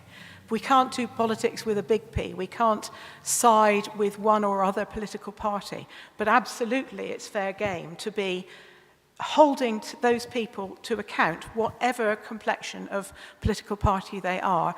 And increasingly, that's what we have. It's true, in the past, there's been a much more sort of gracious and polite way of us doing business with whoever is in power. That's changing because we're pretty conscious that nobody's abiding by those rules anymore, so I think we're not going to either. But it's still very, very clear that we have no political axe to grind. We are just there to support nature and nature conservation. Could the gentleman put his hand up? Yes, Steve Owen. I'd like to ask the question. The trusts never ever mention about the population growth. You've got to be political. There's too many people now. You're just chasing your tail. Because this is why all this building regulation is being altered so they can build where they want. Because where I live, there was loads of blackbirds many years ago, and roundabout they've built all the way round, and now you get the odd blackbird unless the sparrowhawk takes it out. And that's the situation, but they never ever criticise the population growth. You can't keep having people building houses, having houses built everywhere, and then wondering where your wildlife's gone. I mean, where I live, there was 5 working farms, mixed farms. We had everything. They've all gone because they've been sold off for building, and that's for the population. So I'm going to politely disagree with you here. So the Commission for Agricultural Pollution that Professor John Lawton chaired, he was my chair at Yorkshire Wildlife Trust, they did a very detailed report on this to look at whether there was any link between population growth and wildlife decline, and there is, and they could find no link. So that's interesting. I know you disagree with that, but I think that's an interesting finding. I also think that development isn't the reason for wildlife decline, not development per se, it's unsustainable development. So I think we can build houses, and we do need to build housing for an increasing population. And indeed, actually, for a stable population, because unfortunately more of us are divorcing, we live in smaller households and so on. So the number of houses we need is having to increase. We can build housing, but we must build it in the right way. So we must include green infrastructure into our housing systems. We must have swift bricks in our designs. We must have the ability that kids can walk to school in nice green spaces and so on. So personally, and I absolutely understand where you're coming from, so personally I don't think population growth is the reason for wildlife decline. Bear in mind that only about 1.5% of Britain is built on. But what we've really got to do is to move towards sustainable development. Right, thank you, everybody. No, I'm sorry, we've really got to stick to time today. However, Rob is kindly here for the rest of the event, so he'll be around to ask questions of later on. And also, if you're happy, Rob, we've got a panel session with the team later on today after the presentations. If you could join us for the panel session, and there'll be more chances to talk to Rob in the context of the work that we're doing in Leicestershire and Rutland right now. I think we're going to bring this section of the meeting to a close, please. And I would like to show you all to show your appreciation for Rob's fantastic talk in the usual way. Thank you.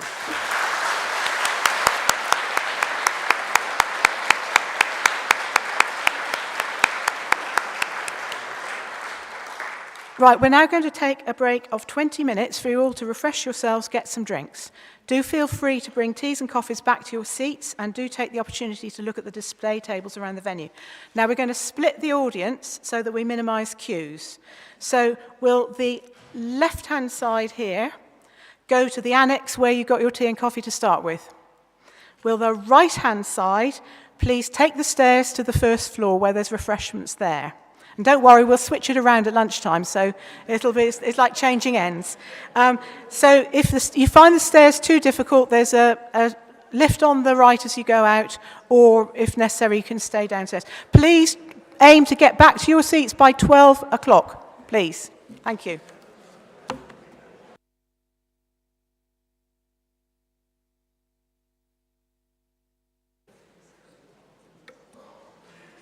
So welcome back to the meeting. And we're now going to move on to the constitutional elements of today. The Trustee Council is required to report to you, the members, annually on the Trust's progress and achievements over the past year, and as well as via our various publications. The annual general meeting is a key way of doing this. Crucially, it also means you can signal your approval or otherwise of how the Trust is doing by voting on the various resolutions. A word about voting arrangements today. At each resolution, I will ask members in the meeting to signify by raising their hand whether they are in favour of the resolution, against it, or abstain, in that order. Now, in order to make this process run efficiently, we won't count all the votes in favour unless the voting is tight. We count the against votes and the abstentions. These numbers will then be brought up to our Honorary Secretary, Peter Williams, here, who will record them in the minutes. These figures will be subtracted from the total number of members here today to get the in favour vote, and we will then tell the meeting the result of the vote. The proxy votes that we've received will be included in these numbers. And I shall also be asking for a proposer and seconder for each resolution. If you want to propose or second a motion, please raise your hand and state your name clearly when asked. But first of all, we're going to move on to our extraordinary general meeting. We're holding this meeting today as we're proposing to make some important changes to our Constitution, which is set out in our Articles of Association. It's important for there to be clarity about how we present these to you, the membership, and also how we vote upon them. These requirements are set out in both company law and Charity Commission regulations. The agenda which you see here and the calling notice for the meeting were both circulated on 22nd October, and arrangements to provide paper copies to people who are unable to access them online were made earlier. This means that we've complied with Companies House requirements for notifying members. Before we move to the voting, I'd just like to remind you of the background to this AGM.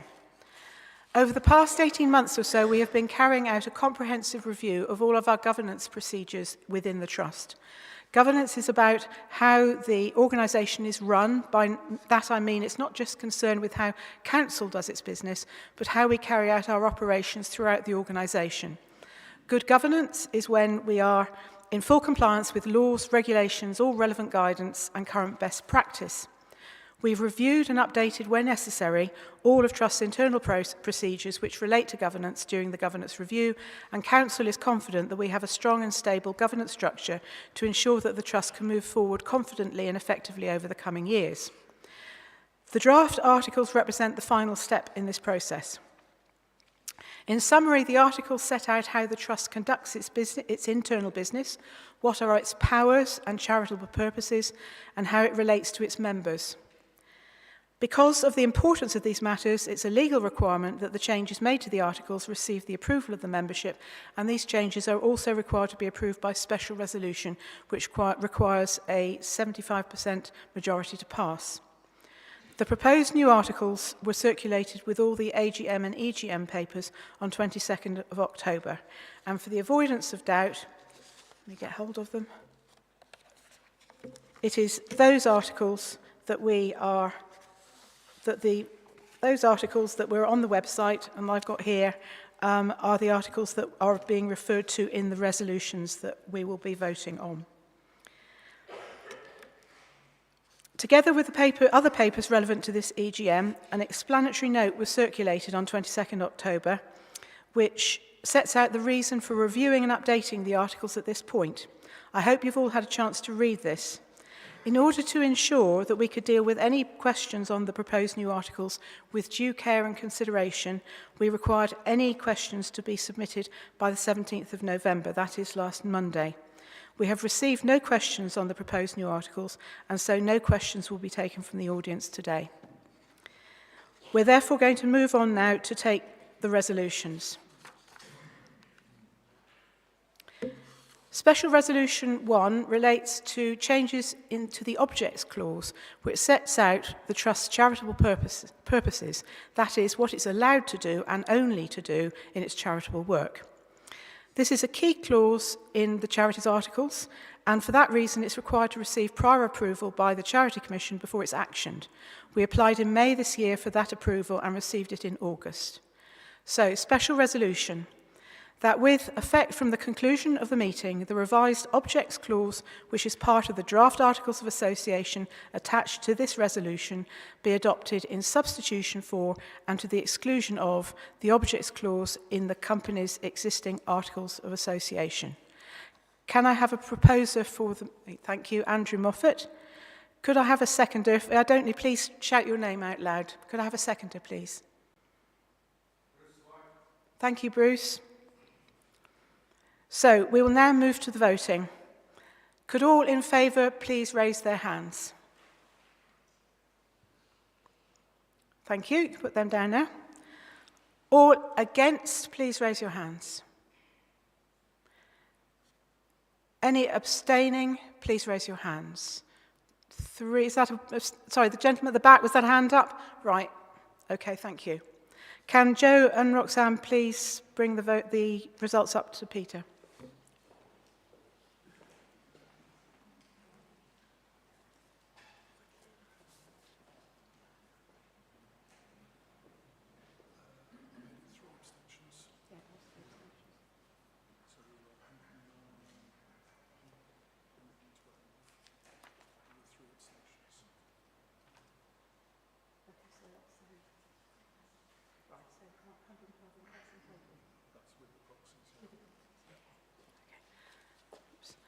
So in favour, 112, and with 3 abstentions and no against, and this motion is therefore passed.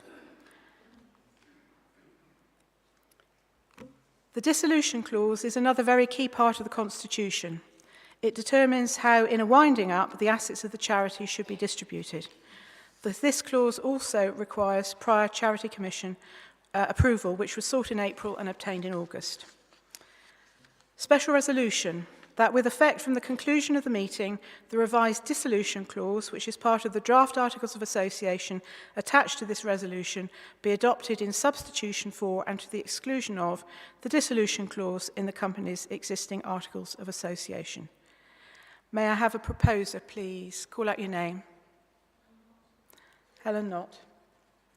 And a seconder, please, and please shout your name out. Andy Abbott. Right. All in favour, please raise your hands. Thank you. All against, please raise your hands. Thank you. All abstentions, please raise your hands. Oh, right. Interesting. Right, okay, thank you. Could Rox and Joe please bring the numbers up?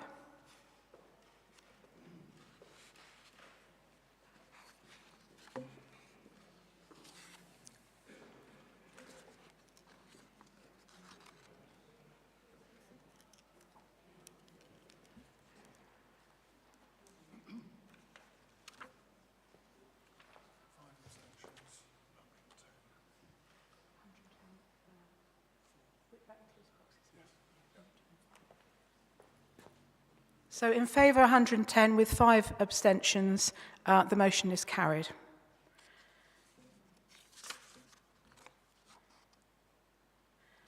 Oops. Jumping to conclusions.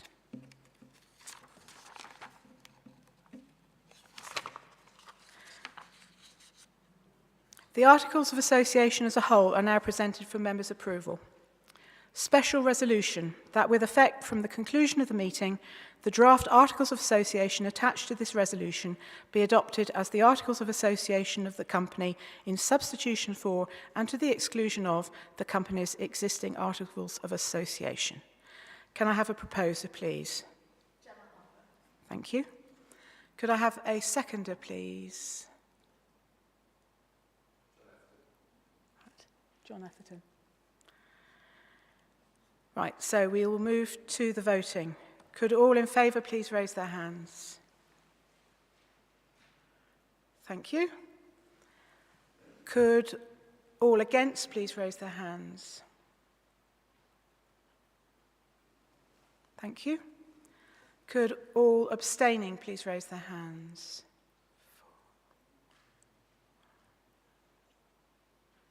Okay, thank you very much. We've got all those. Please bring them up.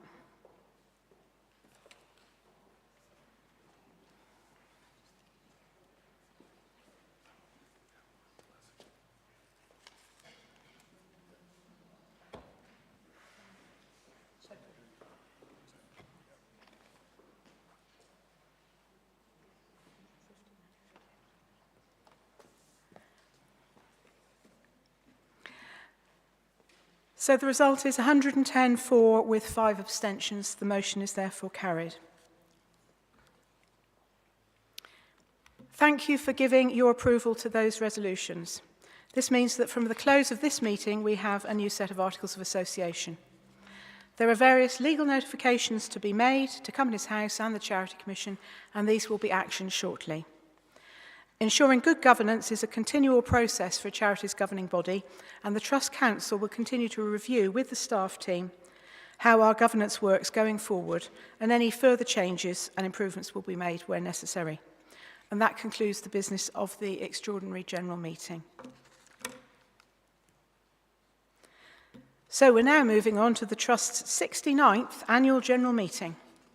Members were notified of the AGM in September this year, and the detailed agenda was sent out on the 22nd of October. The legal requirements for circulating papers in advance of the meeting have thus been met. And you've all been provided with an additional copy of the agenda in your papers today. We have 3 apologists for absence: Bob Byrne, Taras Baines and Abby Wilkin. Now, we have time set aside for questions from members at the end of the AGM, but we will, of course, be stopping for any questions after each relevant agenda item before we move on to the vote. So we'll now move on to the first resolution. This resolution concerns approval of the minutes of the 68th AGM of the Trust, held on 23rd November last year. These were circulated with the papers in October. We've received no comments on these minutes. Are there any remarks or questions on the minutes now? Thank you, and I will move on to the resolution. The resolution is to approve the minutes of the 68th Annual General Meeting of the Leicestershire and Rutland Wildlife Trust, held on Saturday, 23rd of November 2024. May I have a proposer, please? Linda Biddle, thank you. May I have a seconder, please? Do shout out.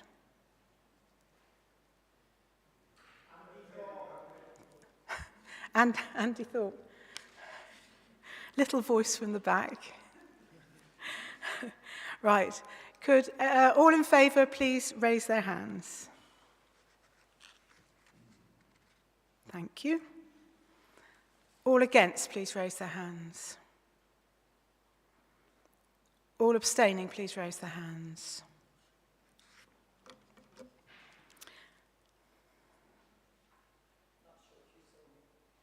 Could you really raise your hands, guys? Come on. Think of it like you're going into a festival. Get those wristbands up there.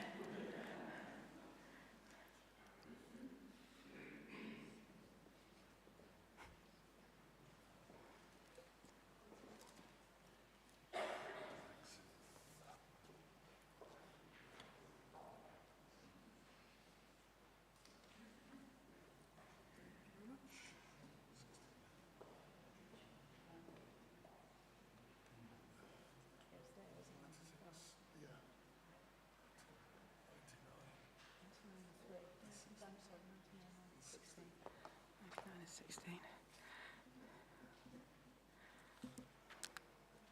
Thank you. So that was 99 for with 6 abstentions. The motion is therefore carried. So we're now going to move on to item 5 on the agenda, which is the report of the Council for the year ended 31st March 2025. Our legal requirement is that we report to you on what happened in the year just gone, and the membership vote to signify approval of that. So this report is all a bit reflective, whereas I expect you really want to know what's happening right now. That's why we've made sure that we have a big session this afternoon when the staff team will bring you fully up to date.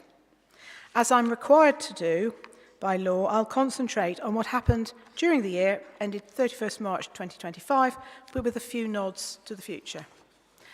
Everyone has received their copy of the, I think that's the next one, here we are. Everyone has received their copy of the annual review, either electronically or in paper form. This is our edited highlights of the full annual report of the Trustees, which is the big, massive document there. And that annual report is a constitutional requirement, and that accompanies the statutory accounts. The annual report and the annual review are entirely consistent, but the review enables us to give you a pocket-sized guide to what's been going on, which is perhaps an easier read than all the statutory disclosures. But if you want a fuller picture, then the annual report is the place to go, and I hope that you've had a chance to look at it since we circulated the documents. So this morning I'm going to do a fairly whistle-stop tour over what happened during the last year and just picking out a few things because you've all got the review and you can all read it at your leisure or hopefully have done so already. So what happened during that year? Well, a lot, as you can see from the statistics set out in our impact summary. Building partnerships with other landowners, land users and agencies, increasing our nature reserve estate, charting great successes in recording our local biodiversity and engaging with people through activities and events and our visitor centre to bring them closer to nature. And here I'd like to give a shout out to our comms team for huge steps forward in how we communicate, both via traditional means and on social media. Our profile in the public eye contributes hugely to encouraging people to give us their support. And so increasing that profile goes hand in hand with increasing the resources we have to do our work for nature. Across the 2 counties, my goodness, there's such exciting work going on in the Trust beyond our nature reserves. Right at the end of 24-25, we concluded an important agreement with Harbour District Council to lead their Rewilding Harbour project. You'll have seen details of that in the Trust magazine. The presentations this afternoon will include lots of information about the whole project. I can't emphasise enough how significant this is for the Trust, as this working relationship with a local authority to restore wildlife to a nature-depleted area in our countryside is really quite unique. And I can tell you that it required enormous hard work and persistence from Matt, Ben, Joe and the rest of the team in building relationships with partners and stakeholders to the point where this huge project became a reality. And it's also hugely significant for this area of the county where local people extraordinarily had little access to nature on their doorstep, despite being in the middle of what many people would call countryside. There are lots of other nature recovery projects on the go, and you're going to hear much more about them later today. And there's also some great presentation tables back there on nature recovery things that we're doing. Thanks to the generosity of members and other supporters, our Restore, Reclaim and Renew appeal generated over £37,000, including gift aid. That's a fantastic amount, thank you. And as well as helping restore damage on some of our nature reserves, this money has also allowed us to further build our networks for nature recovery across the 2 counties. So, what's been happening on our nature reserves? Well, in 24-25, we finally concluded, it took a long time, the transfer of the James Adler Reserve, which meant that at last there's a nature reserve in South Leicestershire. Thanks to the generosity of the Adler family, who donated the land to us in memory of their son, we have a significant landholding next to Great Bowden Village, which will in due course provide easy access to green space and wildlife for local residents. And it's also effectively been the starting point for all our current work in South Leicestershire that I mentioned earlier. And the plans we have for what will happen at James Adler Reserve will be part of the presentations this afternoon. We also received a donation of land from David Wilson Homes in Sexton, close to our existing reserves, adding a lake and a woodland in that area. All our reserve teams and our fantastic conservation volunteers have been working as hard as ever in maintaining and improving our nature reserves to ensure that they're at their best to support local wildlife. Our Wildabout Reserves appeal, which raised money in the previous year, was used during 24-25 in various places, including new pathways at Kedden Quarry, a turn raft at Cossington Meadows, and the purchase of new equipment. In this current year, there will be more appeal-funded work to do, including at Kelham Bridge, Alter Stones, and back at Kedden Quarry again. I'm sure you've seen from the Trust magazine the amazing discoveries that have been made during 24-25 in species recording. This monitoring work is led by the staff team, but hugely supported by volunteer expertise. Moths, beetles, and small mammals triumphed at Rutland Water. You'll be hearing more about those discoveries this afternoon. It was an amazing year for fungi as well, with some tremendous discoveries at Rutland Water, Merris Meadows Reserve, and at Ashtree Farm, a place I'm going to come on to later. Once again, we're going to be covering this in more detail this afternoon. And of course, the ospreys knocked it out of the park once more, with the colony producing 25 chicks fledging in and around Rutland Water, bringing the total fledge since the start of the project to 278. I think these discoveries really shows us that if we can provide nature with the right habitats and the space to move, biodiversity can return, spreading out from our nature reserves and other land managed sympathetically for nature. I think that should give us hope for the future.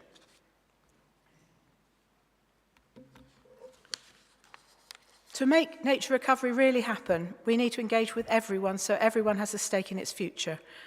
Our walks, talks and other events help introduce people to nature and increase awareness of wild spaces on our doorsteps, building a commitment to help local wildlife. The more we engage in this way and the more we can encourage nature in their local spaces, be it a window box or a farm, the more nature has a chance to bounce back.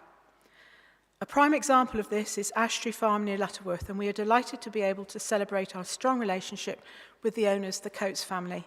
This amazing haven for wildlife has been lovingly created over decades by the family, showing so clearly how space for nature can be rewarded with enormous wildlife recovery. This is the model we'd like to see rolling out across our counties, where we're able to work with local landowners in areas of any size to create an environment where the management regime is sympathetic to nature and promotes biodiversity recovery. We've already been able to use the farm as a venue for some of our key events, and we look forward to being able to run more engagement activities there soon. Linden Visitor Centre once again was a popular destination with almost 23,000 people visiting during the year, primarily within osprey season, let's face it, but that's a fantastic amount, and more than 1,300 people enjoying our sold-out osprey cruises. In the city, we continued our work with Leicester communities via the extension to our Next Door Nature project, which is now kindly being funded by City Fibre, and our new project, Restore the Soar, in partnership with Leicester City Council and the Canal and River Trust. And we're also building great links with local universities.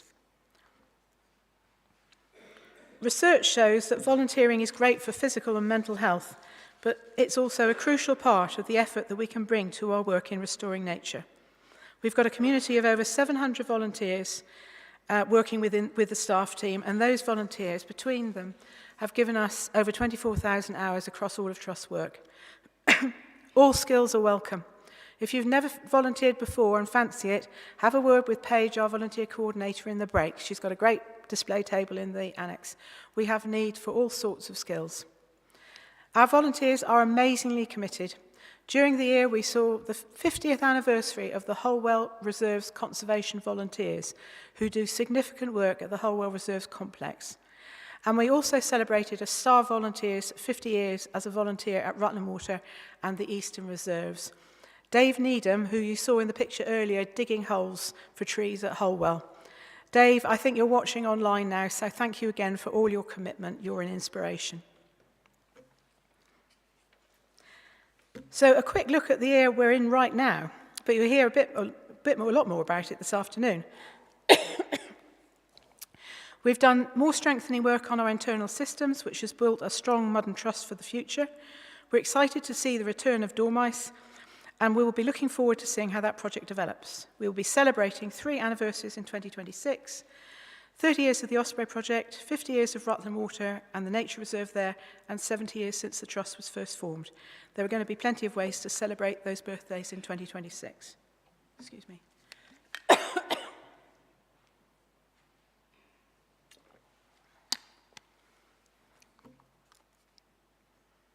And yes, it's truly all thanks to you. We say this every year, but it's absolutely true.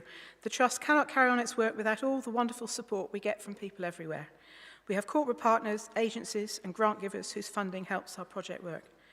We're indebted to the kindness of so many people who are prepared to leave the Trust a legacy in their will. Our volunteers are key to our activities. We wouldn't be able to do anything like what we achieve year on year without that voluntary help. Our local groups connect with local communities, and we look forward to doing even more work with those groups over the coming year.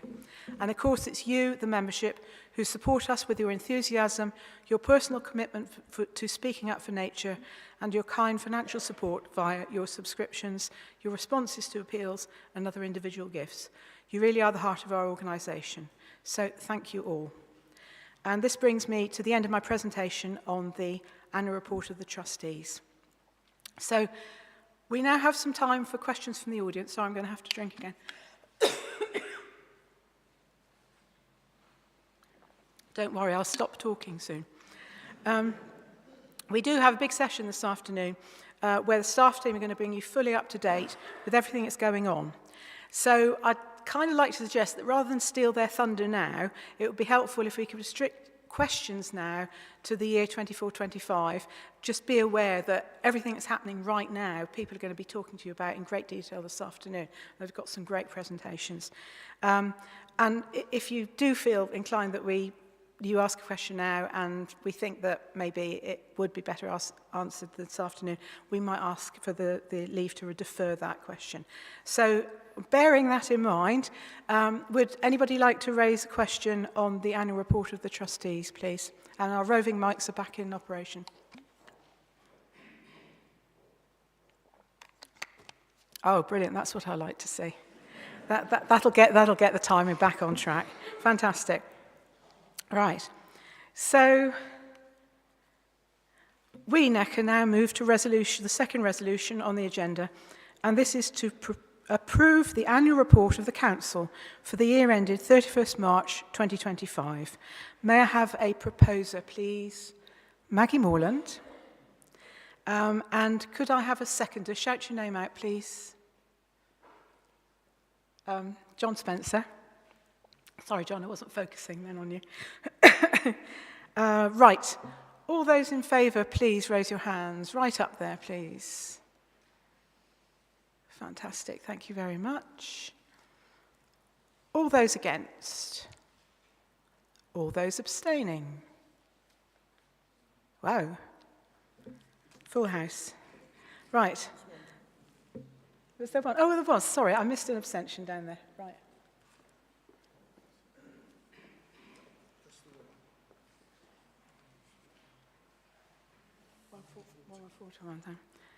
So 114 for with one abstention. The motion is therefore carried. Thank you very much. Now I'm going to stop talking and I'm going to hand over to Andy Thorpe, our Honorary Treasurer.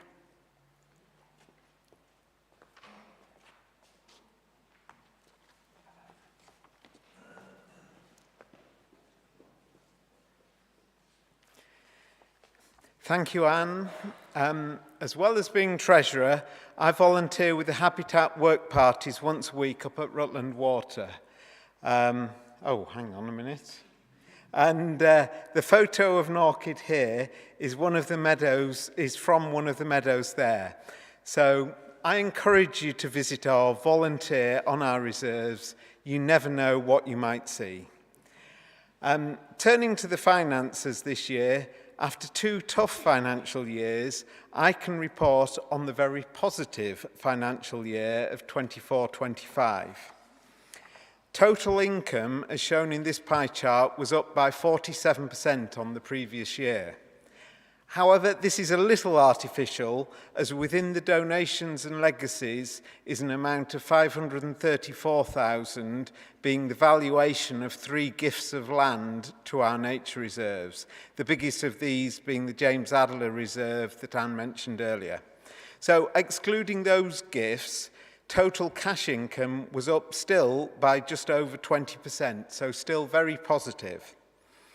Our single largest source of cash funding continues to be membership income, which rose by 7% in the year, as we recruited more members and some members increased their regular giving over and above the minimum membership fee. On top of this, most of our donations, whether general or to specific appeals, also largely come from our members. So, as usual, I give a huge thank you to all our members for the money you so generously give to the organisation. Without this, the Trust simply could not do the work that we do. Looking at other income categories, legacy income, which does tend to fluctuate quite widely, was up by almost £200,000 on the prior year. This is largely as a result of one very large legacy, which, although accounted for in the financial year we're looking at, we are still awaiting the cash, as it's dependent on the executors selling a couple of houses. I'd like to thank those past members and their families for the support they gave remembering the Trust in this way. And if you do decide to write a new will, then if you can remember the Trust in that, it would be much appreciated. The largest other single source of income is from Anglian Water to cover the costs for managing the Rutland Water Nature Reserve, which continued at a similar level. Another project with the National Forest came to an end and is part of the reason why conservation consultancy was one area where income was actually down by about £73,000. Grants, however, were up by £185,000, and we will continue to see this as an area where we look for significant rises in income for the future. For expenditure, our normal ongoing costs were close to the level of the previous year.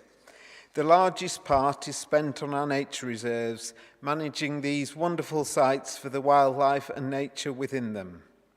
In education and engagement, this covers a number of areas. For example, the project working in Leicester to encourage neighbourhoods in the centre of the city to get involved with nature in new and interesting ways. The new project Restoring the Soar, where we're involved with getting people engaged in improving the riverside environment for nature and for people. Assisting people to make the most of visiting our Linden site, and particularly highlighting our Osprey project, and coordinating our many volunteers. The category Nature Recovery is very much a growing part of our work on the broader landscape outside of our own nature reserves. This is often grant-funded work, and the single biggest example currently moving forward is the Loughborough Rewilding project, alongside Loughborough District Council and other partners. Another example is the Greener Golf, where we work with golf clubs so that they can improve biodiversity in underused areas of their courses. This is very much part of our overall strategy to see a larger part of the land in our counties being managed for nature by others. In addition, we do have to spend monies on servicing and managing our membership, recruiting new members, and seeking funding from other sources. This year, we've managed to reduce this spend as a proportion of our expenditure, and we will aim to keep this within sensible limits. Last year, one member asked to see our balance sheet, so I've included a summary version here for the end of the last 2 financial years.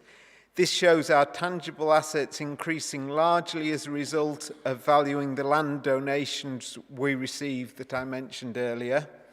Our receivables are higher principally because of the money we're waiting from the large legacy mentioned earlier. Our cash and investment balances are high, but we always need a sizable balance here, as we need a sensible level of reserves to manage the ups and downs of cash flow when we have an annual expenditure in excess of £2 million.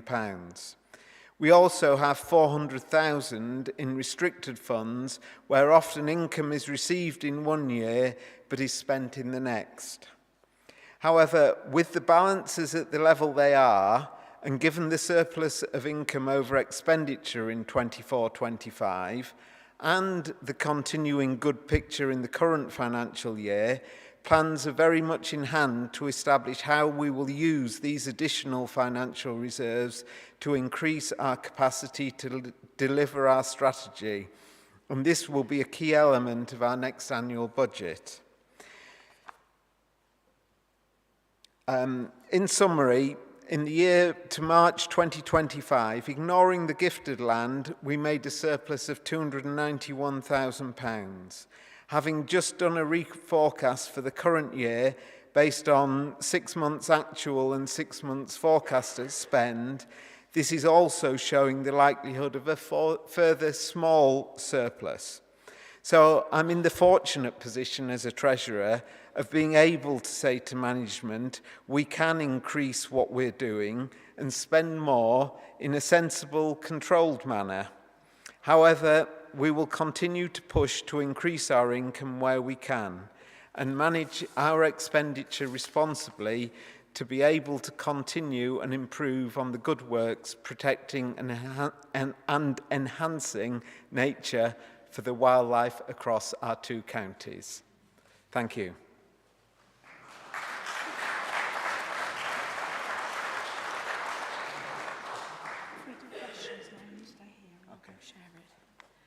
Thank you very much, Andy, for that very comprehensive report, and it's really great to be able to report to you on such a positive picture for our finances now, and it's Andy's stewardship who's helped us move in the positive direction. So we have time for some questions to Andy on his report about the statutory accounts. So the roving mics are out. If you have a question, please put your hand up, and when you get the mic, state your name clearly for the minutes. Are there any questions, please? Gentleman at the back. Toby Manning. The expenditure on fundraising income generation at £287,000 or nearly 15% of the total expenditure. Please could you confirm that this was, if you like, the amount spent was less than the amount generated? Thank you very much. The biggest part of that expenditure is commissions to the recruiters that we use to recruit new membership.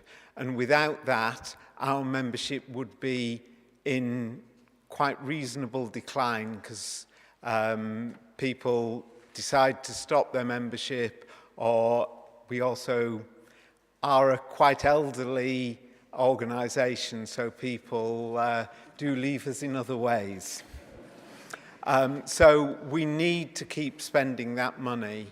That commission we've looked at very closely over the time that I've been treasurer, and what we find, it does take the money that we spend on that commission, it takes about 2 years before we will have garnered enough membership money from the members recruited in 1 year to break even.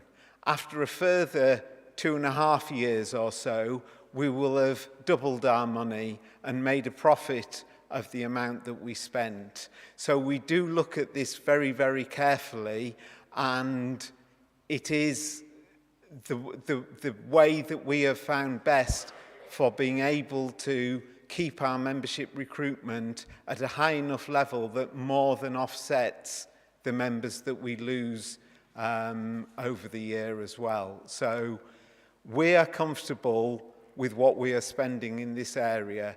We would love that we generate more and more income, and that as a percentage of our total expenditure, this can therefore sort of keep reducing. And that is what's happened in this financial year compared to the year before. Thank you. Any other questions for Andy, please? Am I seeing this right? No more hands up. Right, thank you. Thank you very much. Okay. Right, so we'll now move to the next resolution, which is to approve the Honorary Treasurer's report on the statutory accounts of the Trust for the year ended 31st March 2025. May I have a proposer, please? Thank you, Graham Fisher. Could I have a seconder, please? Hands up, shout your name. Come on. John Atherton. Thank you. Right, we move to the voting. So, you know the score by now. All those in favour, please raise your hands. Thank you. All those against, please raise your hands. All abstaining, please raise your hands. Right, thank you. Can we follow the procedure and bring the results up, please?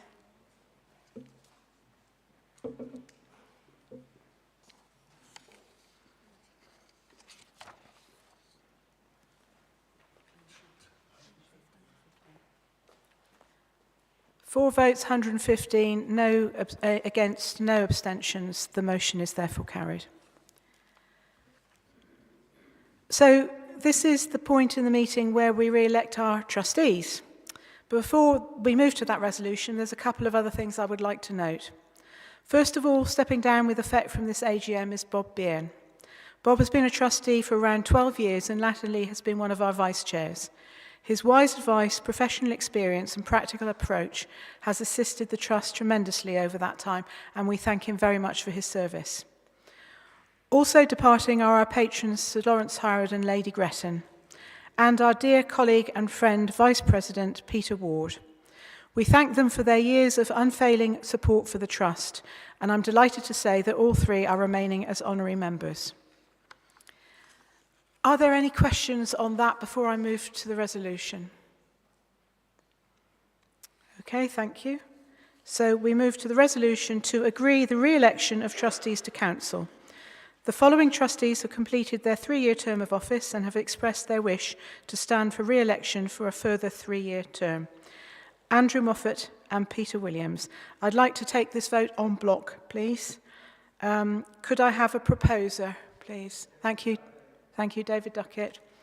And a seconder, please. Thank you, Gemma Harper. Right. All those in favour, please raise your hands. Thank you. All against, please raise your hands. And any abstentions? Thank you very much.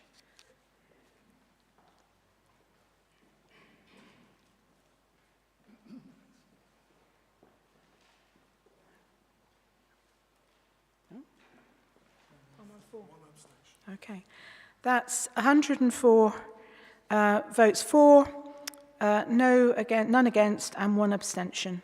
The motion is therefore carried. Before we leave this item, I'd also note that we're carrying out a further trustee recruitment exercise starting in the new year. Have you ever thought about being a trustee? Have you got what it takes? Do watch out for more details of how to apply in forthcoming e-newsletters. So we've arrived at our final resolution for this AGM, and as usual, it's the statutory requirement that the membership approve the reappointment of our auditors. I'm assuming there aren't any questions for this one. Right, it's very rare, I've never seen one yet. Could I have a proposer, please? Thank you, Andrew Abbott. And the final seconder of the meeting, come on. Who's going to be daring? Seconder, please. Oh, masses now. Bruce White, thank you very much. Okay, right, so everyone in favour, all hands up. Those in favour, please. Thank you. Those against, please. And anyone abstaining, please. Right. Thank you.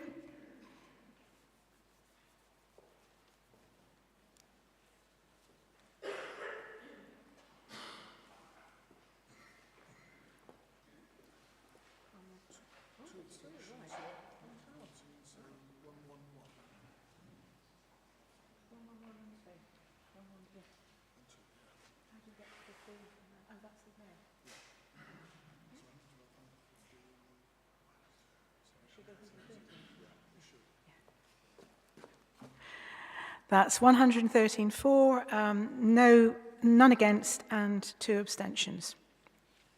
So thank you, everybody. This concludes our formal business.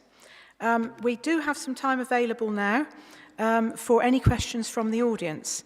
As I said earlier, there's lots of time to ask questions of the staff team this afternoon when you see their presentations that will bring you fully up to date. But I don't want to deter any questions now. So the roving mics are out, but one little encouragement is to say that the sooner we stop taking questions, the sooner you can all have lunch. So are there any questions? Oh, well, I'm very disappointed. Okay. Right, well, in that case, we do have another item of business before we close the AGM. I'm looking for Anthony Biddle. Thank you. Right. We wanted to add an additional item to our agenda AGM today because we felt it was appropriate to mark it within our formal trust business. So many of us were absolutely dumbfounded last month to learn that we had lost the wonderful Jenny Harris after a very short illness. I think it's fair to say that many of us, friends and colleagues, are still reeling from this loss. We said our formal goodbyes at the funeral yesterday. Jenny was a remarkable woman and an extraordinary champion for wildlife. Trusty colleague Anthony Biddle will now say a few words.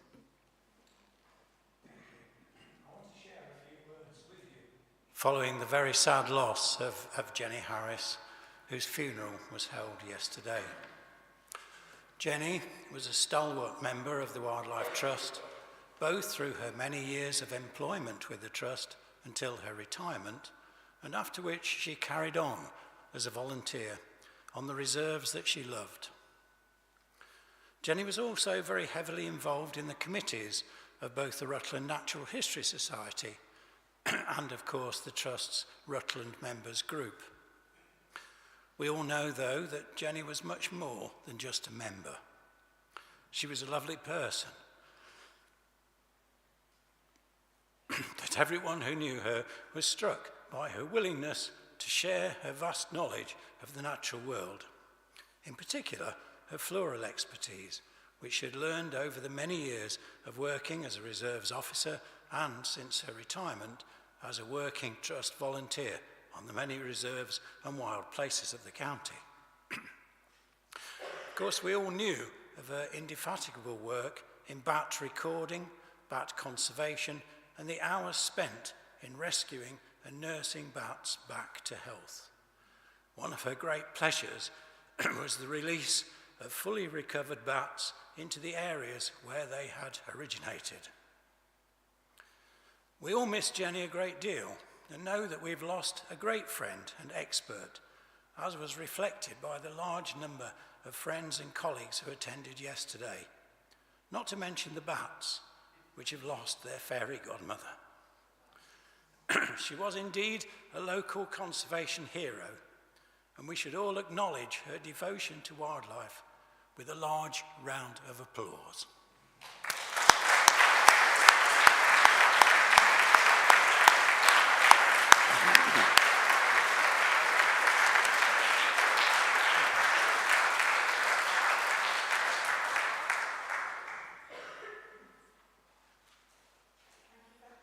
Thank you very much, Anthony. You can tell it's still very raw for a lot of us. So we've now reached the end of the annual general meeting. Thank you so much for your participation today in our constitutional decisions. Now, don't all rush for the door. I've just got to tell you some more details. Right, we'll now adjourn for lunch.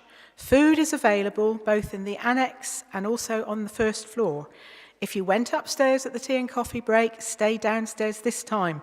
If you stayed downstairs last time, go upstairs this time, okay? Once again, the lift is available if necessary. If you have dietary requirements, please make yourself known to one of our staff and they'll be able to direct you to the appropriate foodstuffs. Staff will continue to man the information tables, both in this main hall and in the foyer in the annex, so do take the chance to chat to them about their current work. We'll resume at, well, I don't know. Yeah, 1:45, is that right? Yes. We'll resume at 1:45, and you're welcome to bring drinks and food back into the main hall if you wish.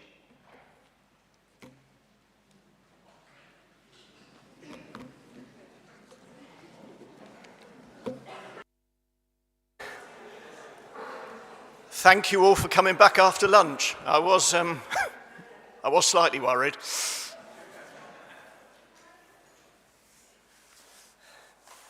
Right, we're going to kick off a series of presentations this afternoon.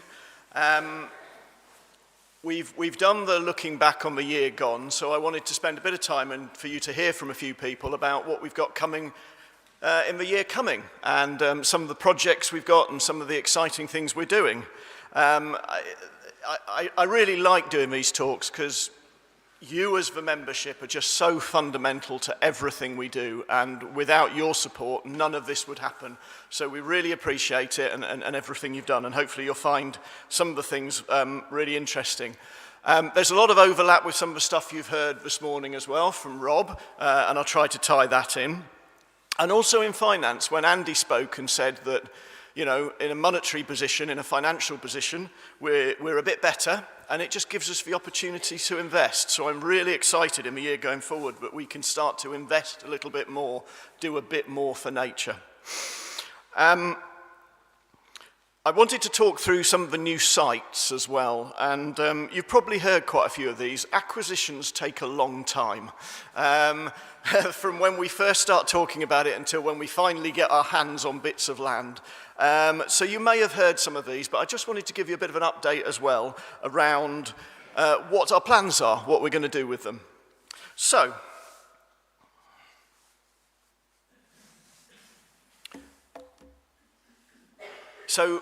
this is why we're here, what it's all about, and I always want to put something in at the beginning to remind us about how important it is and the importance of protecting wildlife and the challenges it threats, the threats and challenges that we face.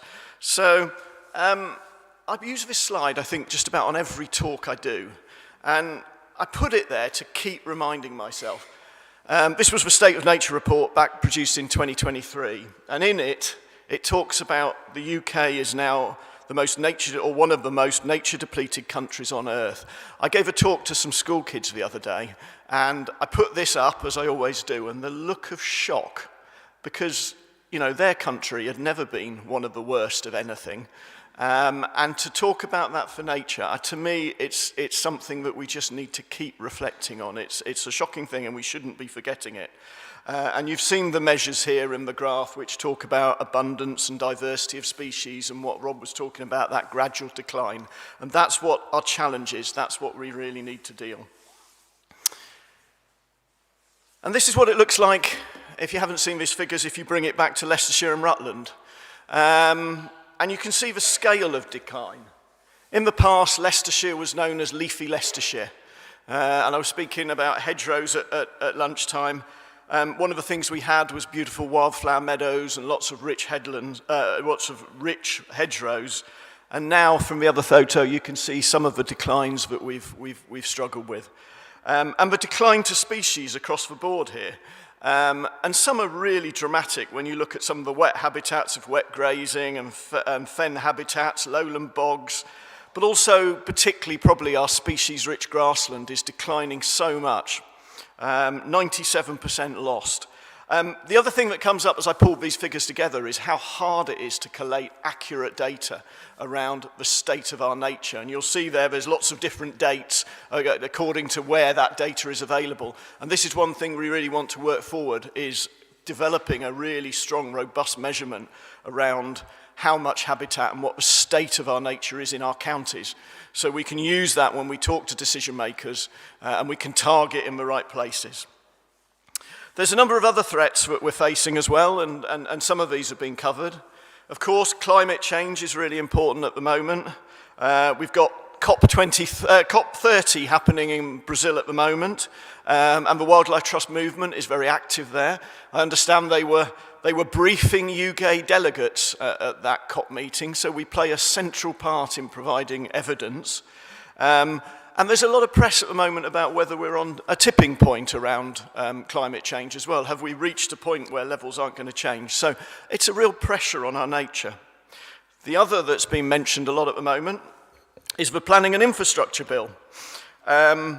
If you don't know, it's currently ping-ponging backwards and forwards between the House of Lords and the House of Commons on various amendments.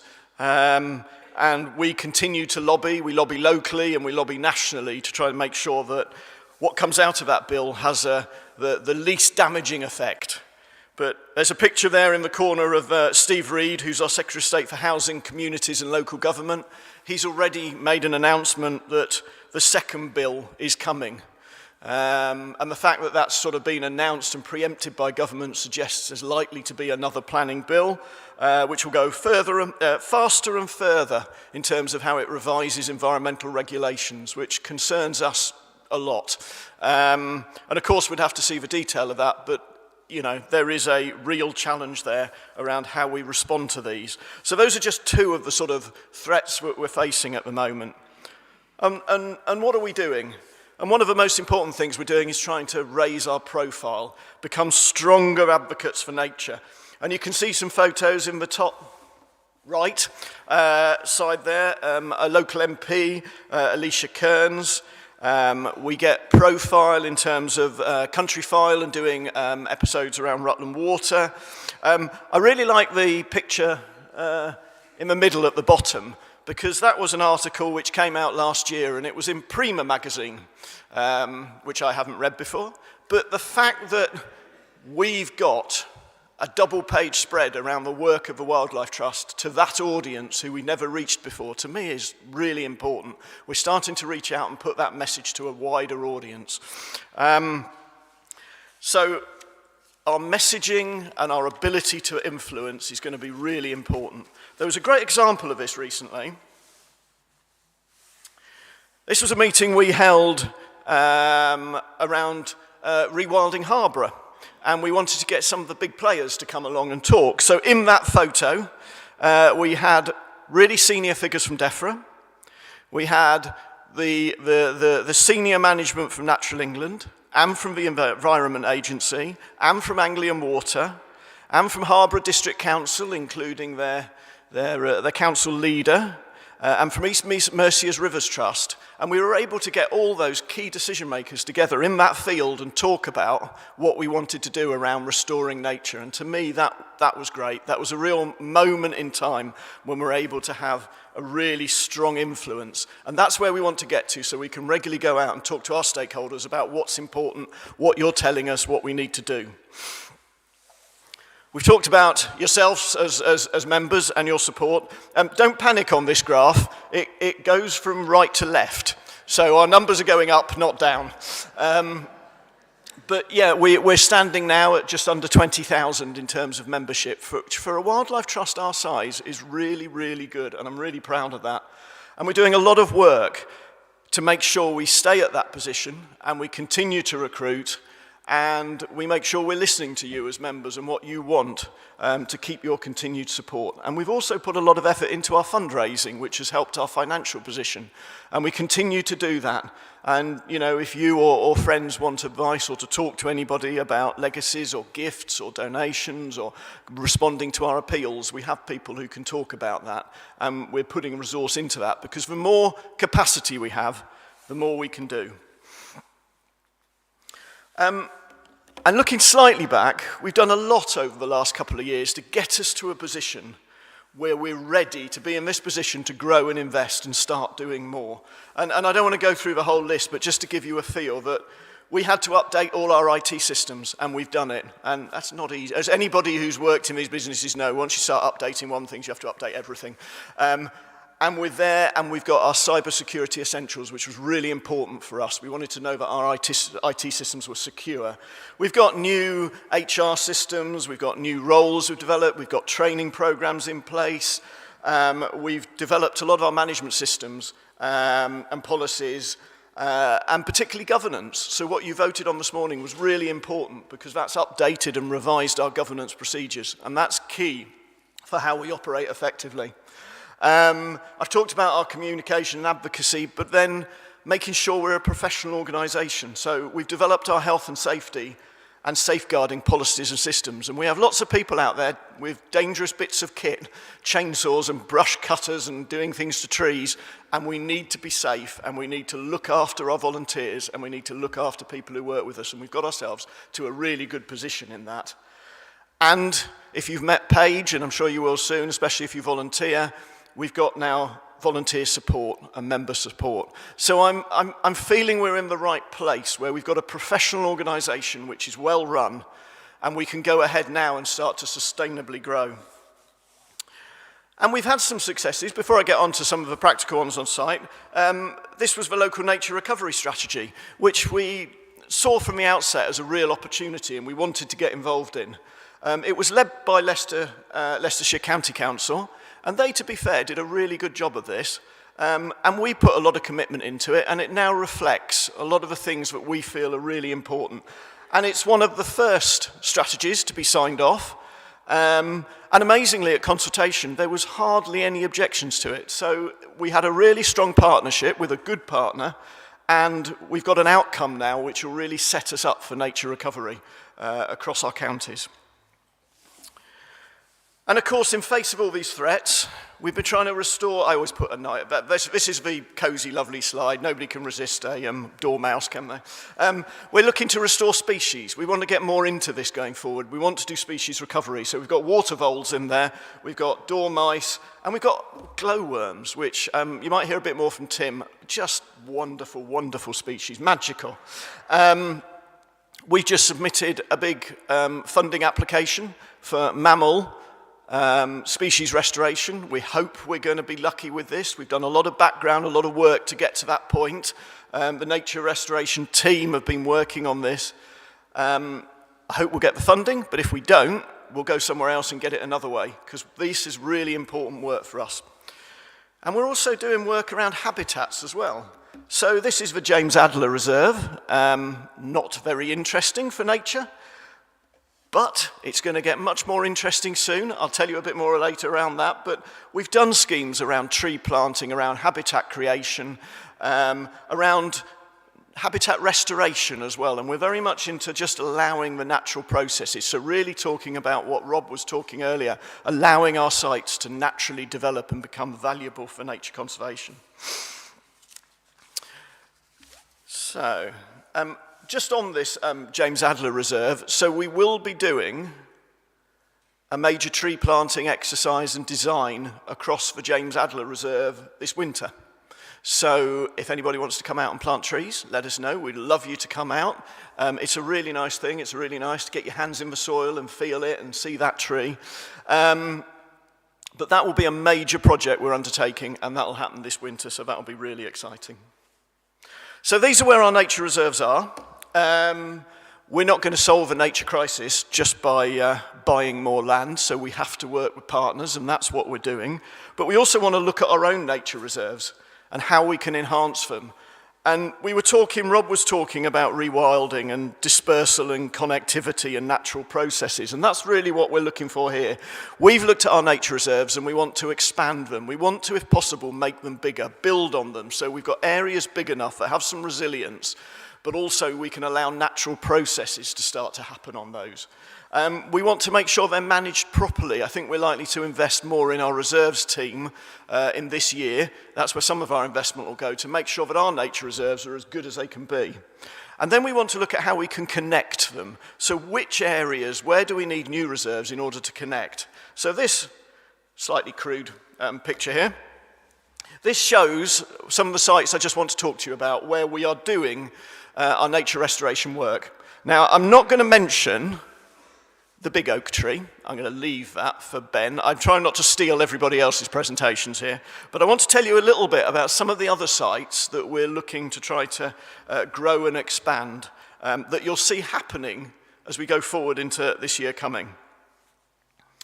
So this is the first. I I might try to use the pointer here. So this is Charnwood Nature Reserve, a fantastic site, one of the most important we've got in Leicestershire, geologically fascinating, but in terms of nature conservation, really important.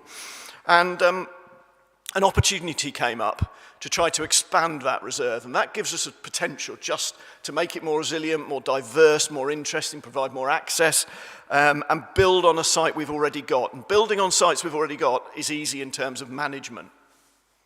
So these fields I'm outlining here, and these fields here are the ones that we are currently looking to acquire. It'll add about 24 hectares more onto Charnwood Nature Reserve. We are in the throes. It takes a long time to buy these sites and do the due diligence and make sure we can manage them, but we are in the throes of completing that. We've had a very generous grant from RSWT of 100k, and then we found an investor to support the rest of it, and then we will put this land and try to create biodiversity net gain credits. And that's the way that we will operate this site. And then for the second plot, we had an offer accepted on the first, and then the second came on the market, and we thought, let's keep building on this. We've got a range of investment from private investors. So I'm really optimistic that this will happen. We'll try to restore natural processes, we'll do a little bit of planting on some of the sites, but this will become an extension to what is already our nature reserve. And it means managing the nature of this nature reserve becomes fairly straightforward. We'd love to see wild livestock roaming in the woods and also coming onto these sites and just starting the natural processes to be restored. So really exciting that. Another one in the pipeline is a proposed extension to Cossington Reserve. So this is up near Salby, and the red dotted line is where we're looking to extend, and you can see it is immediately adjacent to the existing reserve. And the benefit of this is we want to work. Cossington is an incredibly important reserve. We want to grow it so that we can start to allow these natural processes. We want to take out some of the boundaries. We want wildlife wandering across that site. We want it to flood. We want it more diverse. So we're working on this. The funding will come from a local authority. And it will be an invaluable growth of Cossington, which we will try to continue to do so, because Cossington is a great reserve with things happening to it. I mentioned the James Adler Reserve. This was formally transferred to us last year, or this year. And this year we'll be out there doing planting across the site. So we've been out we've discussed with various local groups and local communities what we're planning. It'll be a wet woodland. We'll try to restore the river so it's a bit more wiggly as it passes through the site. We'll have open areas, we'll have wooded areas, we're putting public access all the way around the site. And you can see there's a photo of when it was handed to us by the Adler family, who were just wonderful, and they're really keen to as well see this land become something really important for conservation. This was the site which was our catalyst for rewilding Harborough, and you'll hear more about that next, but it was this site that triggered the whole bigger project. Another site you might not be aware of is called Red Lodge Wood. It's near Tilton on the Hill. It's owned by Mr. and Mrs. Duxbury, and they would really like us to take on this land, and we've had a site visit to it. It's a lovely old disused railway line with a woodland, a plantation woodland that's been put in. There's scrub, there's grassland. Mr. Duxbury's managed it for many years, and we want to take this on and create a new nature reserve from it. And it links our sites together. It's really valuable for linking up our network of sites. And this is very much going to be just a natural rewilding. We just want to make sure it carries on doing what it's doing and enhance what's there. Out of interest, that's 17 hectares. So it's a big site. It's and got some real interest. So we're hoping that we will take that on next year. One site we have taken on and still going through its various legal processes is at Belton, which is a hill fort. This is only a fairly small site. It's about 2 hectares, but it's really nice flower-rich meadows, which is exactly the habitat which has been lost so extensively across Leicester and Rutland, and that's why we were interested in this site. The access on it isn't great, which is why we haven't opened it up for sort of public access, but we will start to do that hopefully in the future. But at the moment, this was just a really nice site. I always send our officers out, whenever a new site comes in, I go out and I go, don't get too excited, because we have to afford this, and every time they come back going, yeah, it's brilliant, we have to have it, and then we have to go out and acquire it. And so this one we took on, and yeah, it will be an important addition. We've talked about Ash Tree Farm beforehand and working with the Coates family. And they've offered this land to the Wildlife Trust, which will then go on to become a nature reserve. And I know a number of groups have gone down and visited already, but it's a really nice grassland site. It's so good in terms of quality. You can see we did training exercises for our staff down there to identify what's there. It's got a whole range of really interesting fungi. When our experts went out and did fungi surveys, they found some fascinating stuff as well. And it takes us more into the South Leicestershire, where we really want to be doing more. We recognise that was an area where there wasn't enough in terms of our sites, which can again be catalysts for making other things happen. And of course we took on Sexton Lakes. We owned the nature reserve adjacent to Sexton Lakes. This was the other one. And this was donated to us to David Wilson Homes. And what really struck me is when I went out there to meet with them and we opened the site and we did a formal handover, we'd encouraged David Wilson Homes. I knew they were on board because, you know, originally they wanted to sell us the land, and then we met with them and they offered to donate it, and then we said, can we have some money to look after it? And they gave us money. And then we said, well, there's some tree work, and they did the tree work for free. And I went out to meet them, and still somewhere in my head was going, they're house builders. Are they really going to be, you know, environmentally? And they were brilliant. They loved it. They loved what they were doing, and they ended the meeting by going, can we work with you more, which was just inspiring. And I found them great. And that's for relationships we need to bring this forward. Really valuable. So, yeah, I don't think we've got anybody from David Wilson Homes here, but they get my credibility there. I think they were great. And we're not just working with sites. So this is Restoring the Soar project. So this is our public engagement. This is going through the phase at the moment where it's gone through the first stage of a Heritage Lottery Fund, where you develop your proposals and then you bid for the full funding. And we're currently doing that.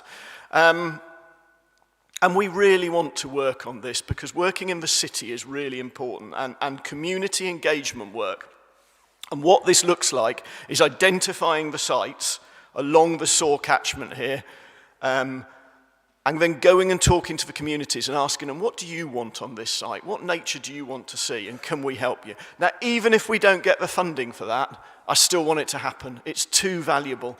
You know, we want to engage, we want to give people, we want to bring nature to people. So people who are in the city and potentially can't get out, you can come here and you can have sites that you own and you manage and are important for nature. So I'm really keen that, you know, hopefully we'll get plenty of funding and do amazing things, but if we don't, we're still going to do it some way or another. So, because you've got lots of talks coming up and they're going to go into much more detail and more excitement, I don't want to cover any more, but what I do want to say, I think we've got a really exciting year ahead, but that's all down to your support. Without your support, without your engagement and the conversations that I've had just walking around today and the ideas people are coming, none of this would be possible to happen. So thank you so much for supporting us. Thank you for coming to these events. And I'll pass you over to my colleagues now to tell you all the other exciting things we've got coming. So thank you.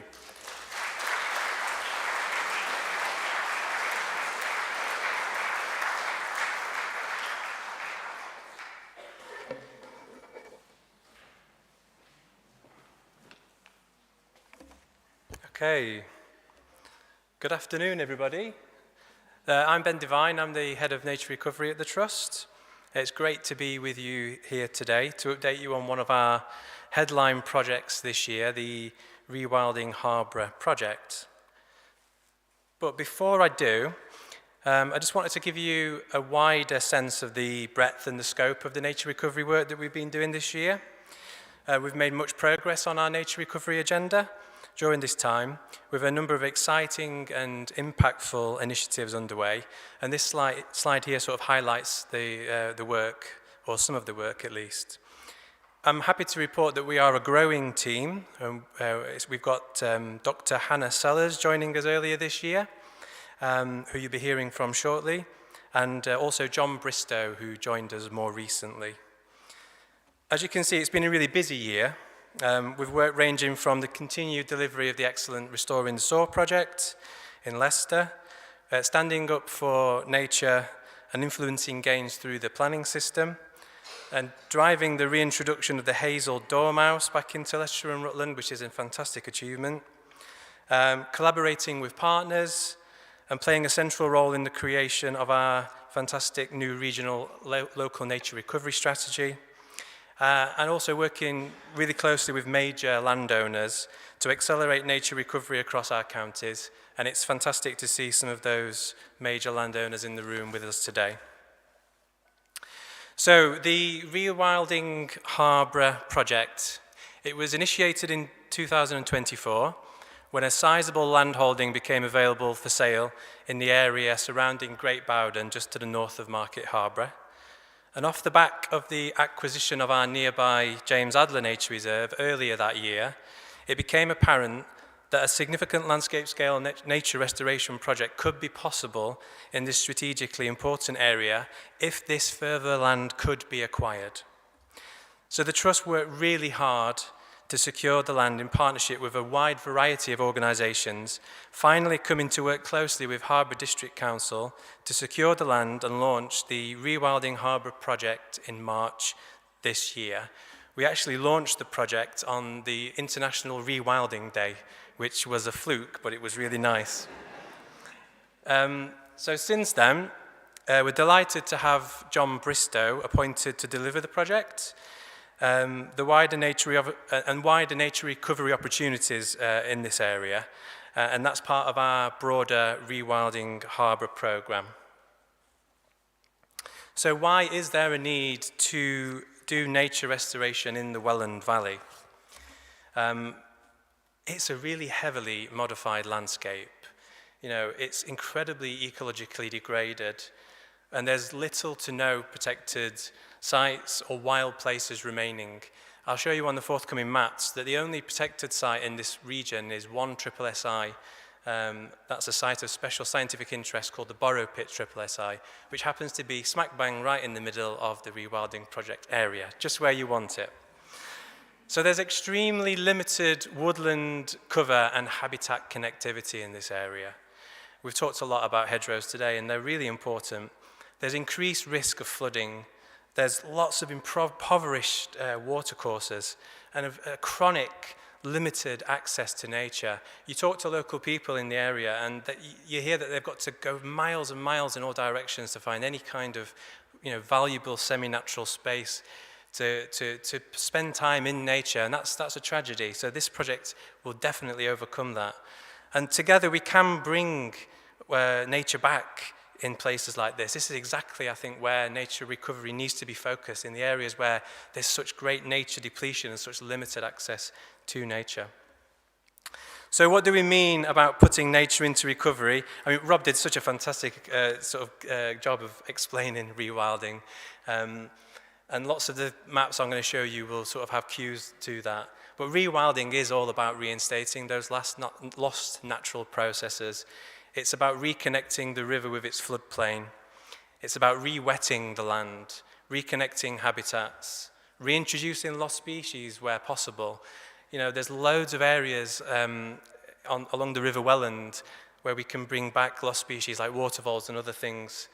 There is space for tree planting. There's such low levels of tree cover that we want to plant some trees just to accelerate the natural succession of plants, so that seed source to allow vegetation to establish.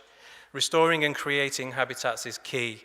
And also in this landscape, interestingly, there are these what we call relic habitat features, or ghost ponds. Rob mentioned about ghost woodlands earlier.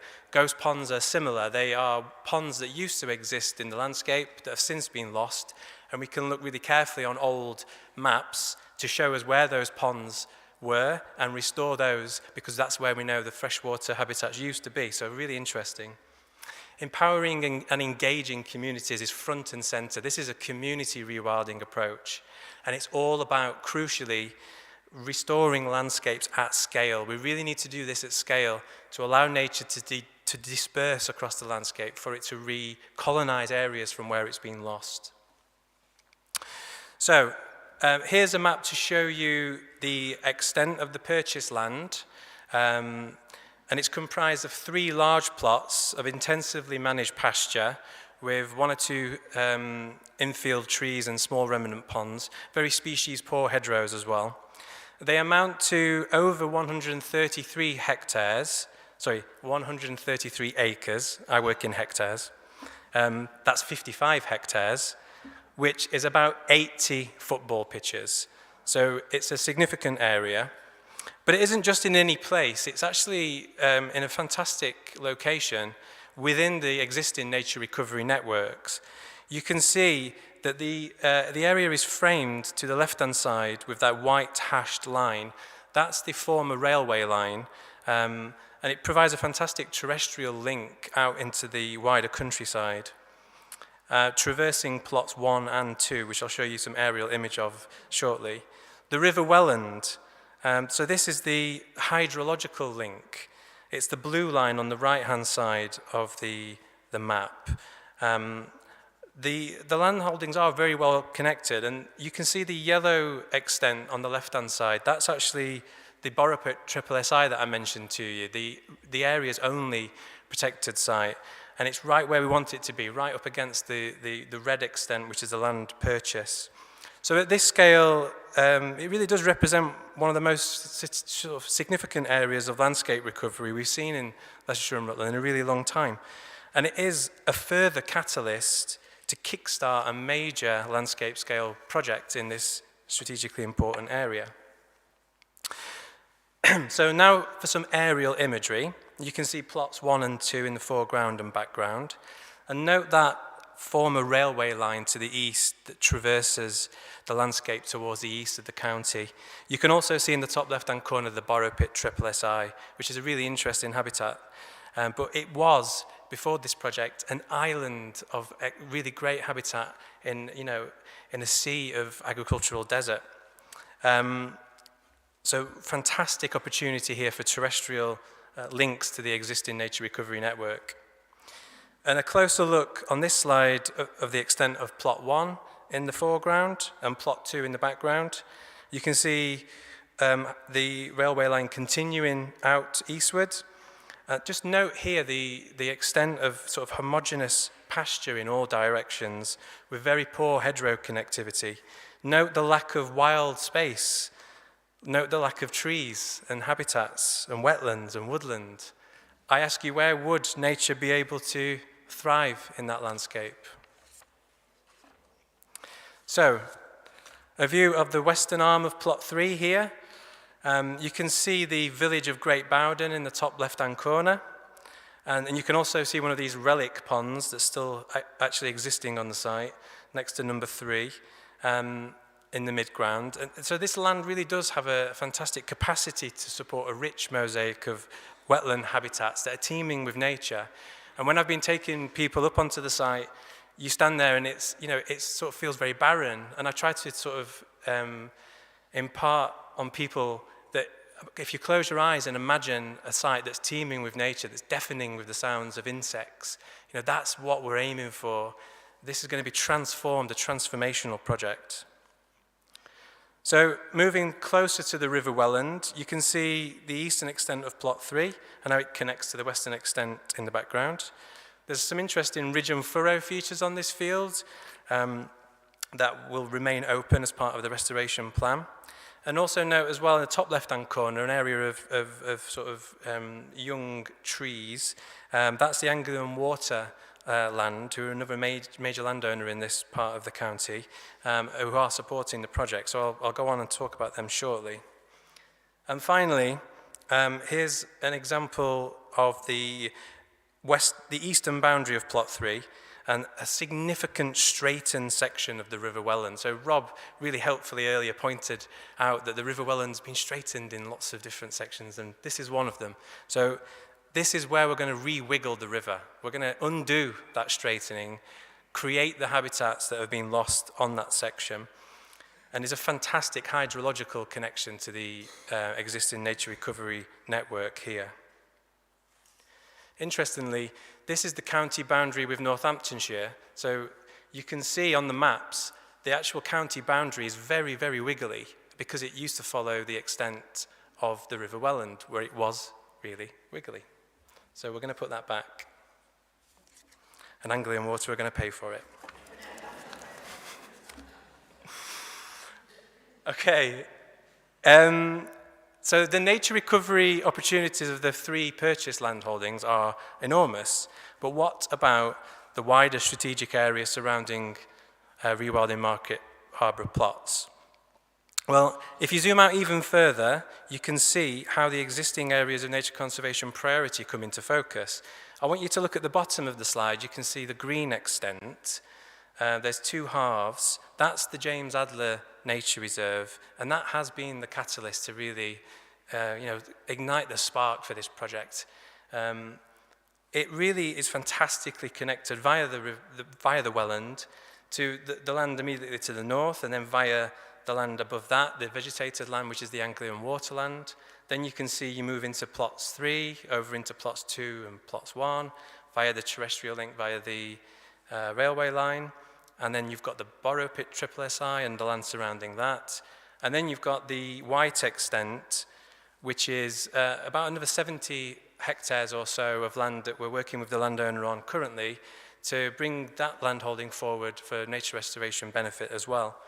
So when you look at it on this scale, it really does represent one of the most exciting opportunities we've had in the region for such a long time, and so much fantastic impact for people and wildlife in this area. What we want to do fundamentally is connect the left-hand side blue extent, which is the Grand Union Canal, to the River Welland by an arc of fantastically rich habitats, interconnected habitats full of wildlife for people to access and enjoy. So I mentioned the James Adler Reserve. We've heard 1 or 2 people speak about this already. It's just to say that this is really the coalface of the project at the moment. This is going to happen in the coming weeks. We're going to create wet woodland here. It's on the floodplain. It's a fantastic place for this kind of project.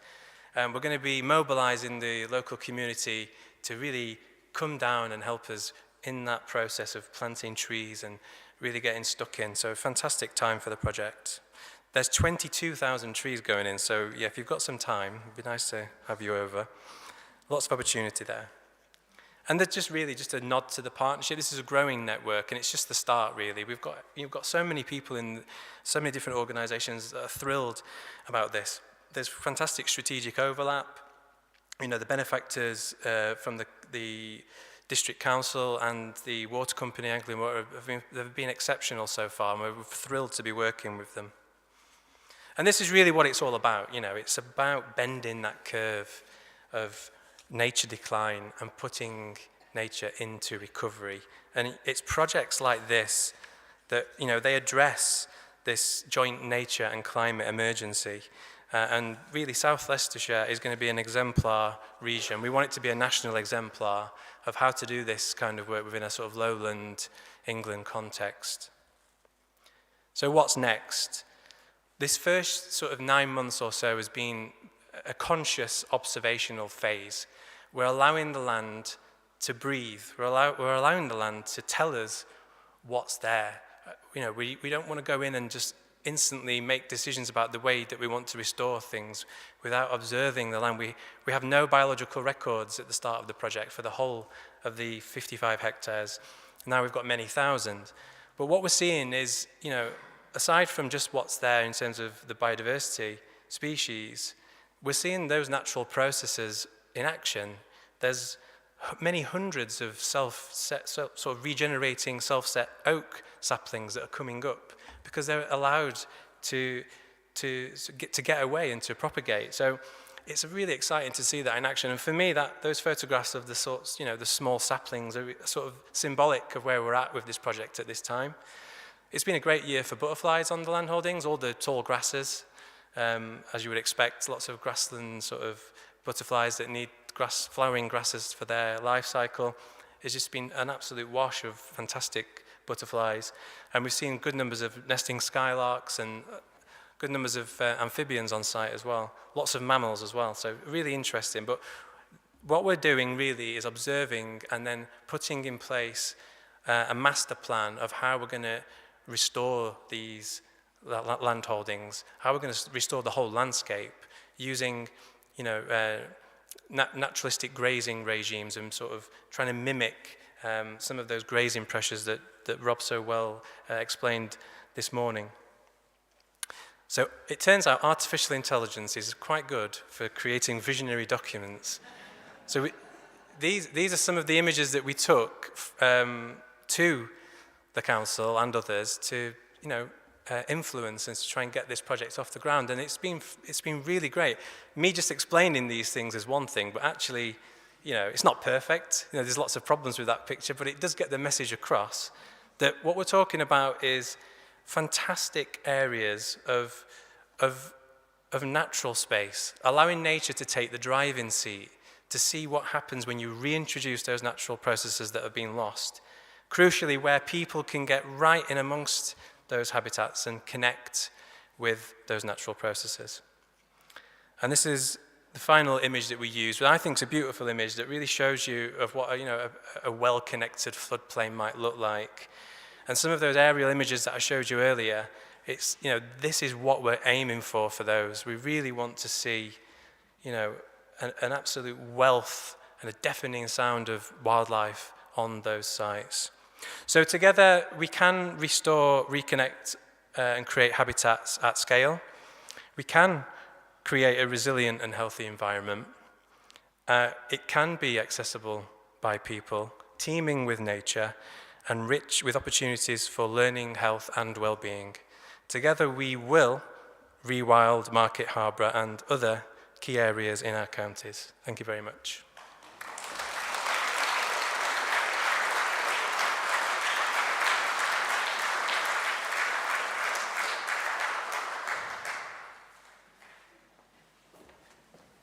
So we're just going to come up Hannah.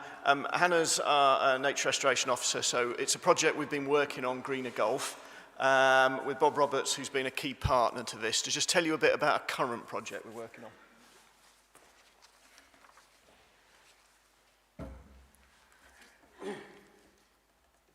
Hi everyone, I'm Hannah. I'm joined, as Matt said, with Bob Roberts from the Greener Golf Network. So we're just here to talk about the partnership that we're working on and the pilot project this year. But first off, do we have any golfers in the room today? No, a couple hands, couple hands. I have to confess, I'm not a golfer myself, but whilst out surveying this year, I have been exchanging nature. Sorry. You're not coming over very well over here. Oh. So I'm sitting beside a golfer who did not hear you. Oh.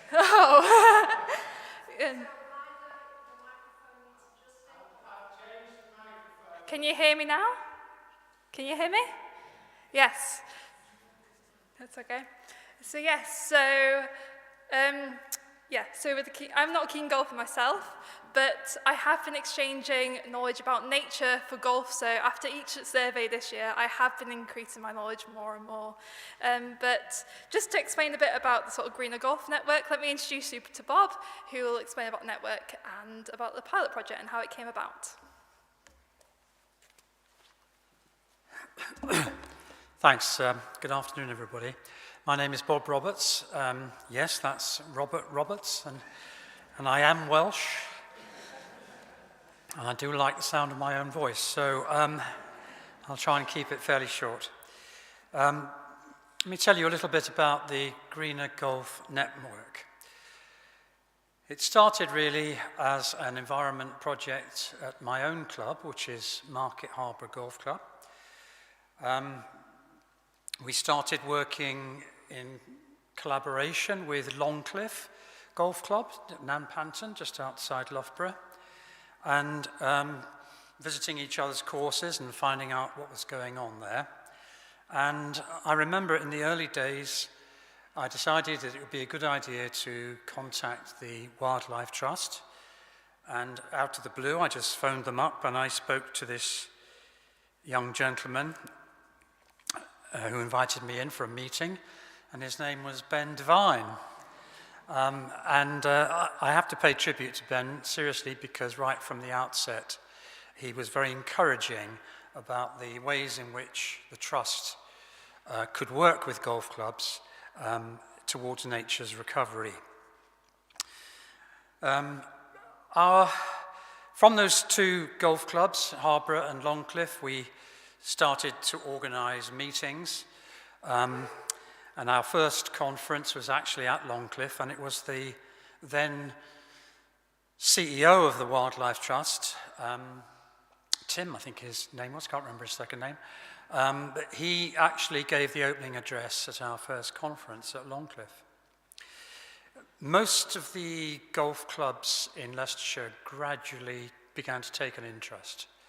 For your information, there are about 25 golf clubs in Leicestershire and Rutland. When I say golf clubs, I mean places, traditional clubs, if you like, with members.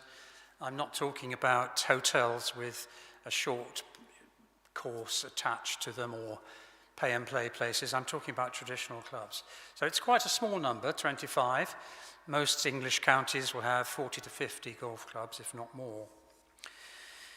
But our aim soon kind of solidified as two aims. Firstly, we decided as a group, because we did form a steering committee, or group, I should say, I want to avoid the word committee.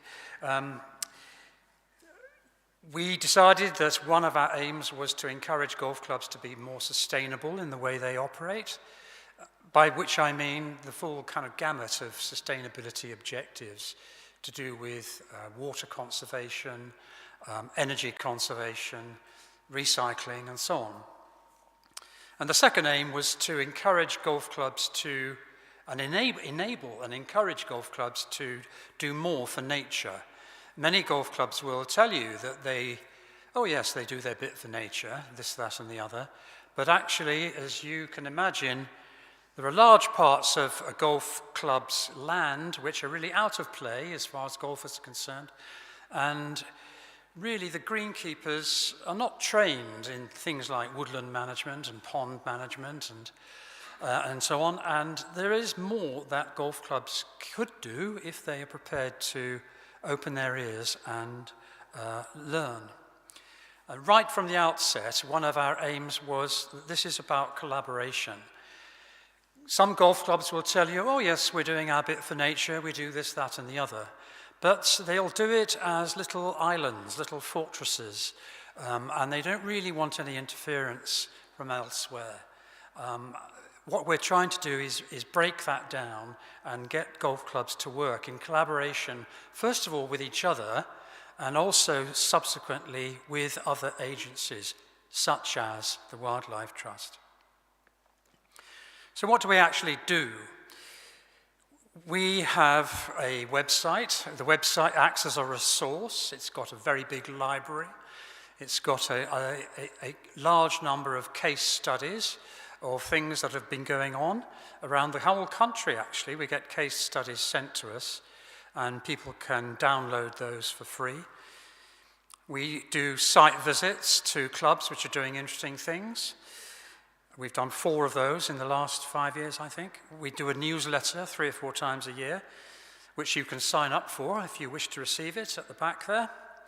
We organise seminars. For instance, we've done a seminar with Leicestershire County Council on invasive and non-native species, and we've done seminars on things like biodiversity net gain. And the jewel in our crown is the annual conference, which we have done, I think we've done 6 now, and one in February will be our 6th. We exist in terms of money on private donations and one particular sponsor, a businessman at my club who is very generous too in terms of money. But the clubs, I need to emphasize to you that the clubs don't join formally, they don't subscribe to us. We are run entirely by volunteers and a network of people that we know and who are friends of ours, so to speak. Have we been successful? Have we made a difference? I think we can fairly say we have made a difference so far. There is now a greener golf group in Warwickshire, which has been a kind of spin-off from ours. And we've had inquiries from around the country, actually, about setting up greener golf groups. We have, however, decided that we're not in the business of trying to become a national umbrella organisation. We're run by volunteers. We haven't got any premises. We haven't got any employees. So it's beyond our scope to be that kind of professional national body. What our aim really is to be a template, to be an example of what can be achieved if golf clubs collaborate and work together with all the public and charitable agencies that exist around them. And in particular, what we have done is to set up this project, which Hannah will tell you more about in a moment. And this is actually a unique project. There is no other county in England where golf clubs have come together collaboratively into a long-term strategic partnership with a wildlife trust. And so we're quite proud of that. And actually, I have to say that the predators are circling, and we're getting quite a lot of interest in this from some quite big players in the field of golf to see if it can be rolled out as a model elsewhere in the country. So it's a very big time for us, the next 6 months, to make this project work. But we are very committed to it. We're very excited about it. I'm very pleased to have Hannah leading it for us.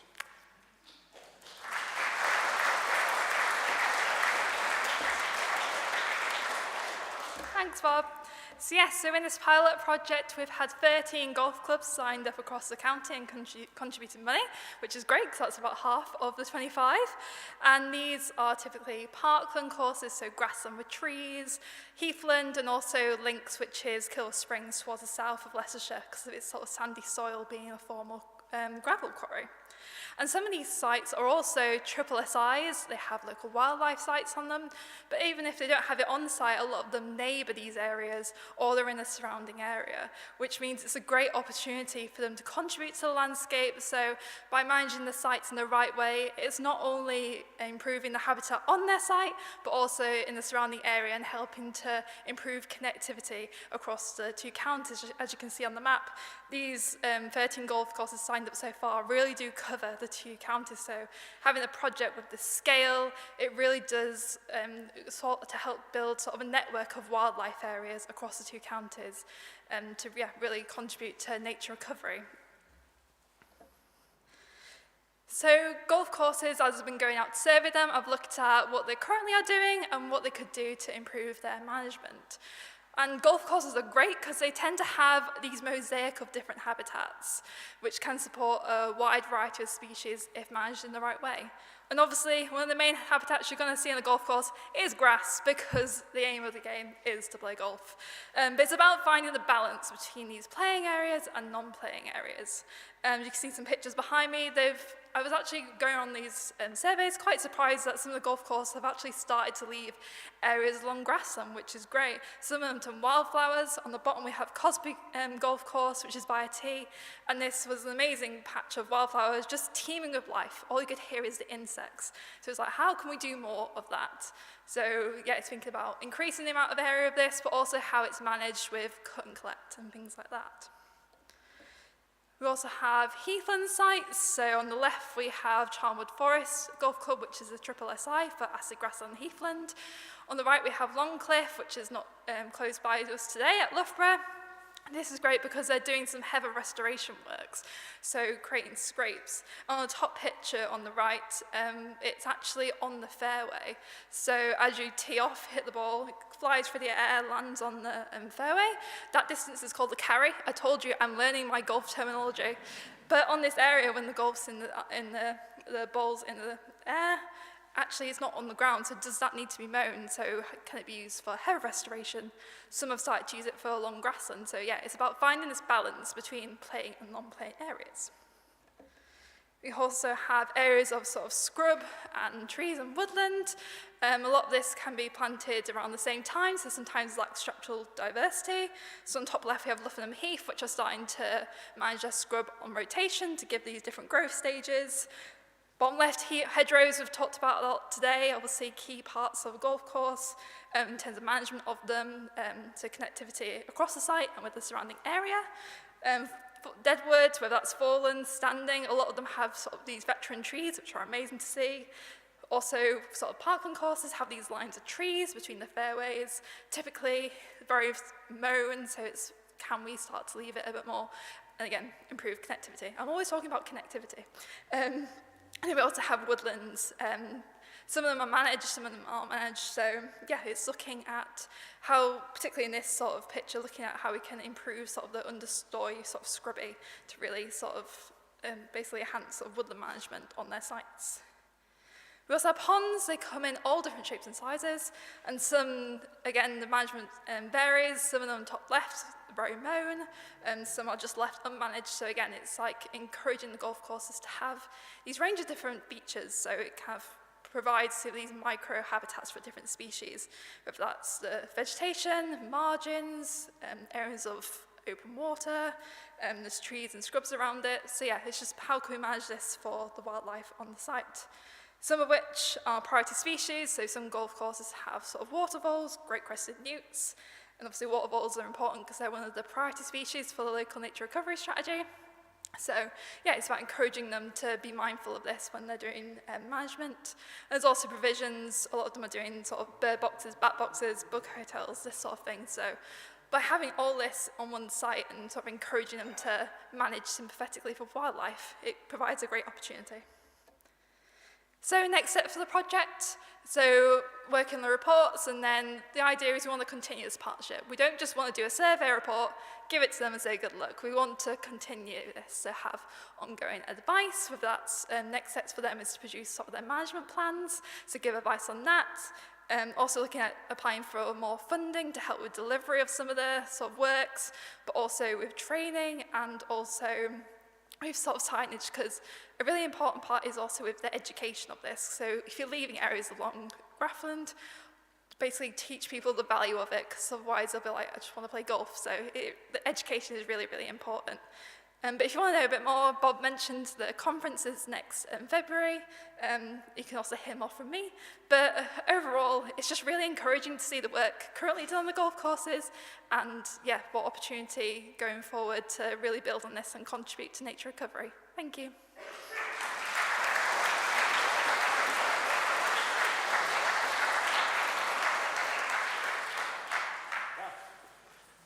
I welcome Joe, our Nature Reserve Manager, Head of Nature Reserve.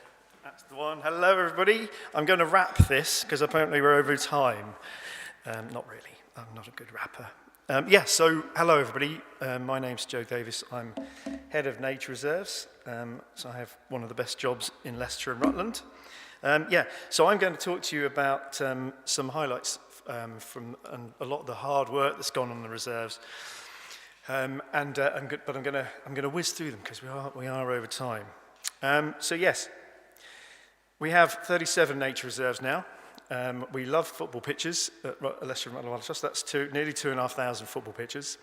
And I think what's really key here is that 20 of those sites are triple SIs. So we're managing some of the most important areas of Leicestershire and Rutland. And I think that's really key. 12 are local wildlife sites. 2 are national nature reserves, and 1 is a Ramsar SPA, so especially protected area. There is a lot of hard work by staff and volunteers that goes into making these places really special. And my thanks go to you as members and as volunteers and people engaged in our reserves and in our work. And we couldn't do without you. And that contributes to basically doubling our workforce, which is quite incredible. So 22,500 hours that people are putting into our amazing places that we have in the counties. Here we have, your classic conservation sort of image, really. We are currently, some of our sites aren't linked, but they're still amazing places for wildlife. So we are We are sometimes being bison, being cattle, being ponies, and doing that grazing, but manually. So make sure these places are fantastic for wildlife. But there are struggles. This is Cossington Meadows. We're getting more extreme weather conditions, flooding, rubbish coming down the river systems, impacting our reserves. And the teams are putting hours and hours and hours of hard work in maintaining those sites and clearing up after these extreme events. We've put in recently £70,000 worth of fencing to enable us to graze again, going back to what was said earlier on in the talks about getting livestock back on our sites. This is Alamus Meadows. This is very near here, Loughborough Big Meadows.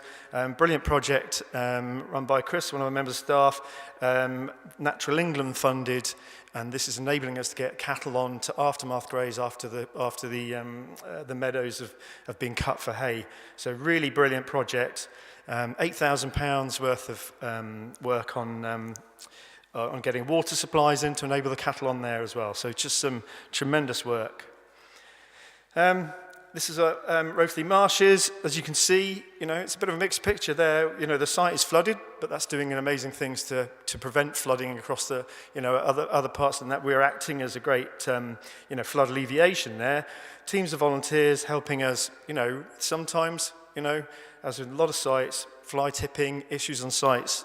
I won't delve too much into those. I've got a couple of slides, but tremendous work going across the sites. Again, here we are, looking after our amazing wildflowers, flower meadows and areas manually when we can't put in grazing and livestock. We have got our own cattle, we have got sheep, we've got Herdwicks and lots of native breeds, so we are grazing sites, but sometimes they're too small for us to do that. This is Tom Long's Meadow. We've got a new partnership with Cornwall Parish Council here, so we help them maintain this area as being a really special place for wildlife too. Through our reserves appeal, thank you very much to everybody who gave to that. This is Wimeswold, lovely wildflower meadows. Again, we've put some of that money to making it the access better and safer. And then Alistair Lawrence, a volunteer at Rutland Water, gave us some money. We created 1.2 hectares of wildflower meadows on an area of rough pasture, expanding and extending the areas of flowers that we have on that reserve after our amazingly successful project at Sharples Meadow, where somebody funded an area of grassland, wildflower grassland creation, and this is the project being undertaken.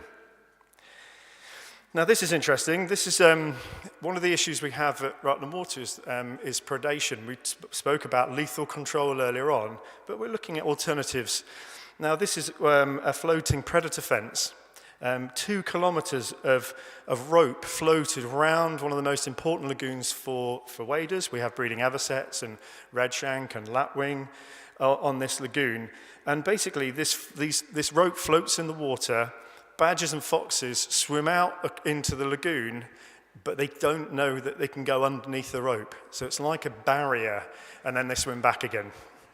So, wherever possible, we're looking for options where we don't impact very often, species that would be naturally in the environment, such as foxes and badgers. We want to see foxes and badgers. What we also want to see is lapwings, redshank, etc. The volunteers across the sites have been working incredibly hard. This is the team at Rutland, re-landscaping and doing footpath improvements. We've also created 3 new ponds. This was a legacy, actually. We've got 30 ponds at that one reserve in itself. So we've put 10% more ponds in. Great crested newts across that reserve. And ponds are just the most incredible thing you can do for wildlife in a small scale. I've said it before, put a pond in your garden, you will probably have 150 species that you never had before. Also, we put in this great bit of access to one of our ponds. We extended the pond and gave people really close, so they get really close up to the water. And we've recorded 17 species of dragonfly on this pond since it was built. 1,000 hours at Cloudwood, phenomenal site. If you haven't been to Cloudwood, go in 2026. The wildflowers, the rides, the butterflies, just a stunning sight. So look at your reserve guide, go on our website, 2026, Cloudwood, put it on your list. Springtime, May, June, absolutely perfect. But we have our issues. This is Cloudwood. We were broken into to get to the site next door, some cable theft. They broke through the site, caused a lot of damage, but our amazing volunteers on site to help, flattening, making it all good again, green over. So thank you very much. Lots of infrastructure work, couldn't do without our amazing volunteers. More infrastructure work. This is Dimmersdale. So thank you again. Reserves appeal work. And this is Foxwood, little reserve. And this is a real indicator of what James Adler Nature Reserve will look like. It's a very similar valley, similar project of woodland creation, wet woodland on the river, on the Welland. This is, in 8 or 9 years' time, this is what James Adler is going to look like.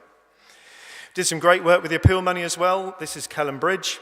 So we really re-landscaped some wetland areas.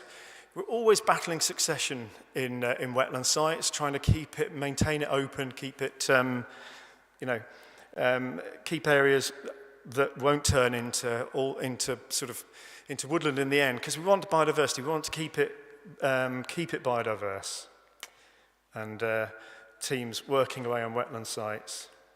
Sorry, I did say it was going to be quick. Nearly as quick as watching a film, flashing past your images. This is a limestone grassland site out in the east. Lots of work going on maintaining that. The work that we did here has enabled us to sheep graze it this year for the first time in a long time. So really pleased.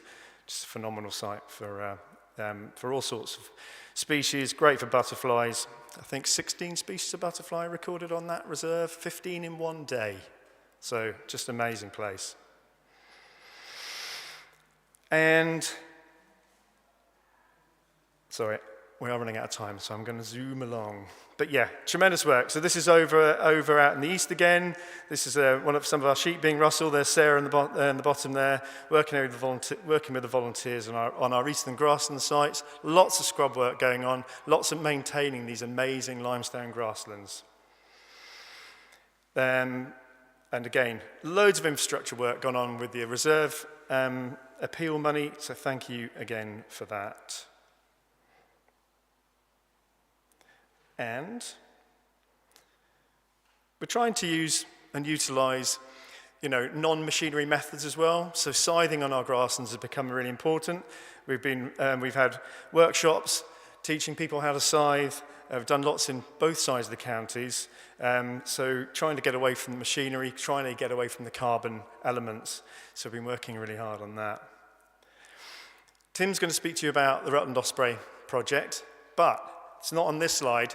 2.5 million people viewed the YouTube channel for the Rutland Ospreys this year.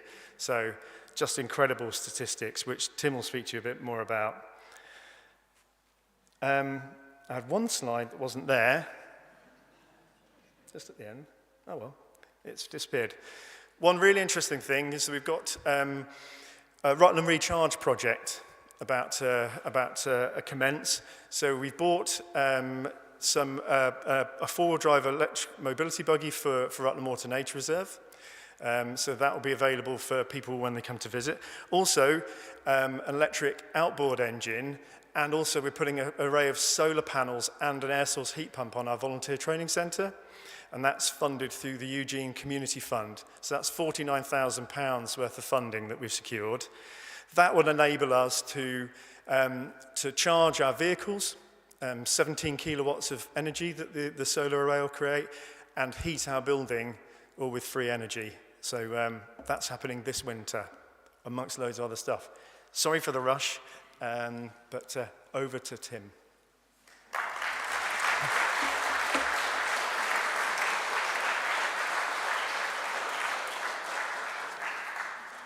Well, good afternoon, everybody. I don't normally get nervous before talks, but when I was told that we had a really tight time schedule, and that I needed to keep it concise. I got really worried.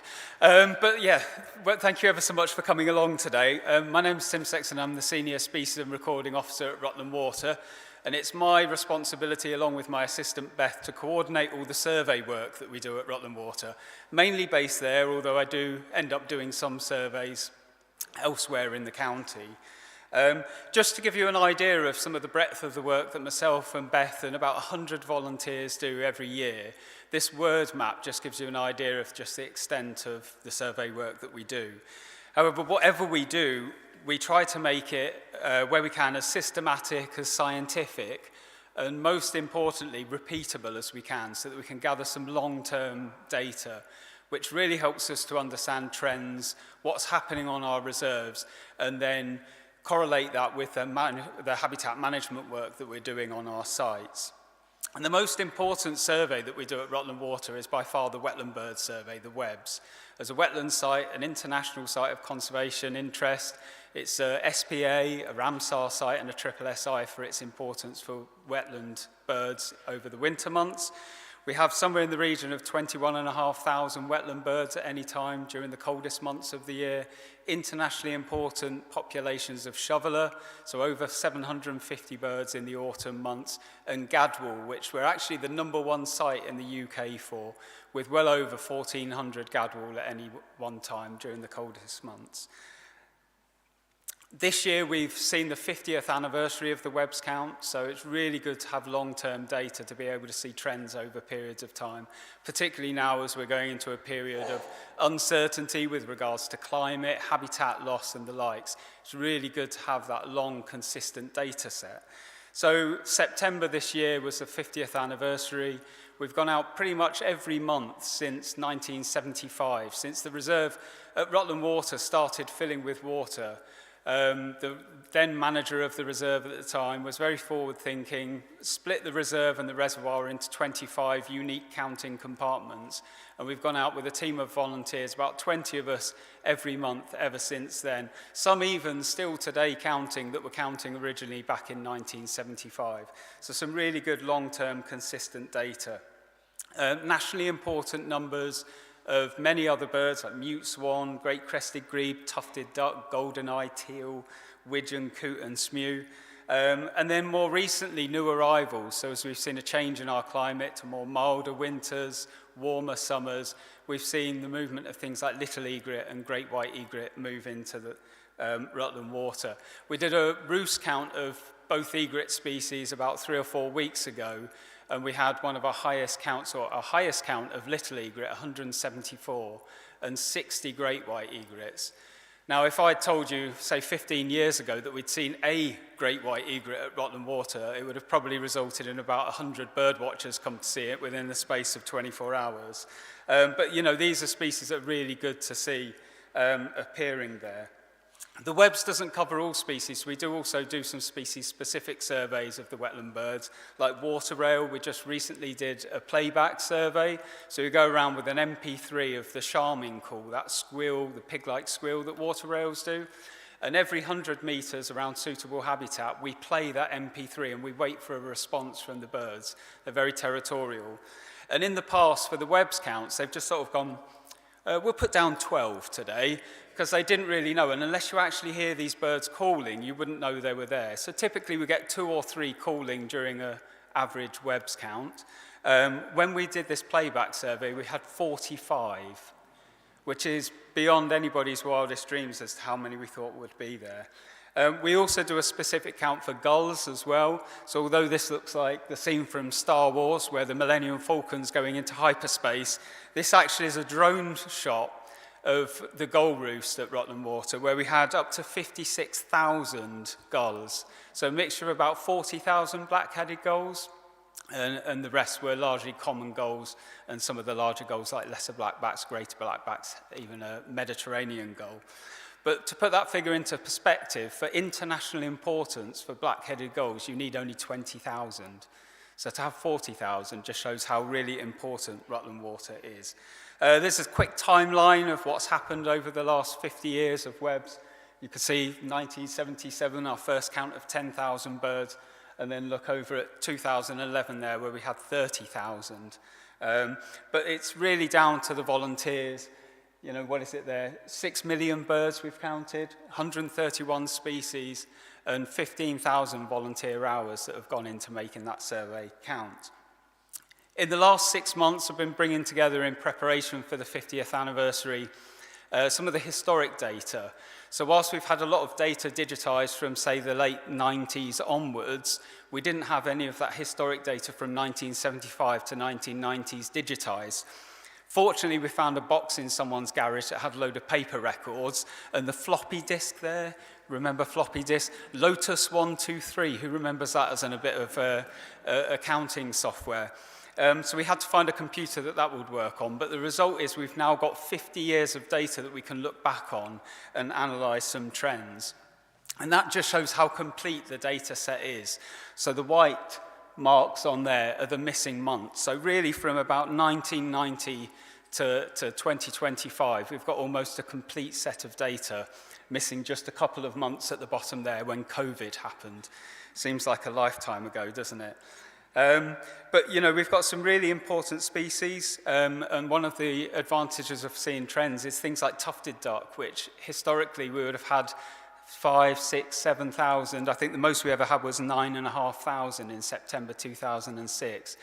These birds are not overwintering in the same numbers as they used to, and we're looking as to reasons why that is. And having that breadth of long-term historic data really helps us to understand what's going on. And one of the beauties of digitising all that historic data is we can look and try and see those trends. So this is the trend map for tufted duck. It's a conditional time series analysis. All the grey lines that you can see, if I can get this to work, are historic winters from September through to March, and the 3 lines there are from 2022 to 2024.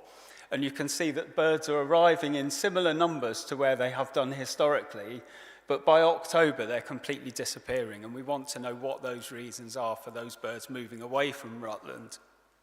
And hopefully this analysis of this long-term data will explain some of that. More recently, we've been doing heat maps of the reserve. So Beth, my assistant's a great whiz on QGIS and mapping software, and she's been mapping all of the WEBS data to understand how birds are using the reserve, and then how we can work with our partners, Anglian Water, to look at minimising recreational disturbance in those key areas. And that's for the latest count in November.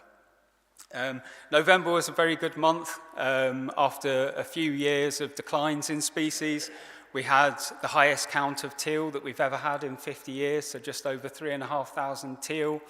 We achieved all of our objectives for the year, despite us not being anywhere near into the winter yet. So we've got 22,000 birds being counted, the maxima, just for this year alone. And it's just been really a great count overall. The Rutland Osprey project Joe just touched on earlier.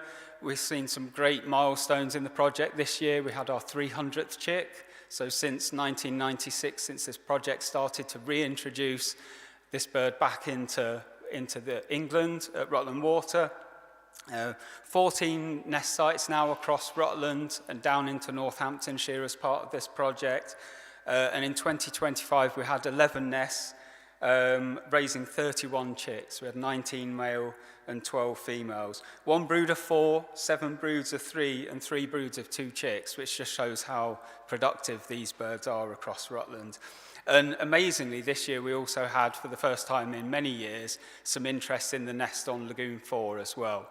So Mountain Bay might not be the only nest at Rutland Water next year. So hopefully the 2 birds, 359 and 3H9, 359's a juvenile from 4 years ago, and 3H9, the female, was from 2023.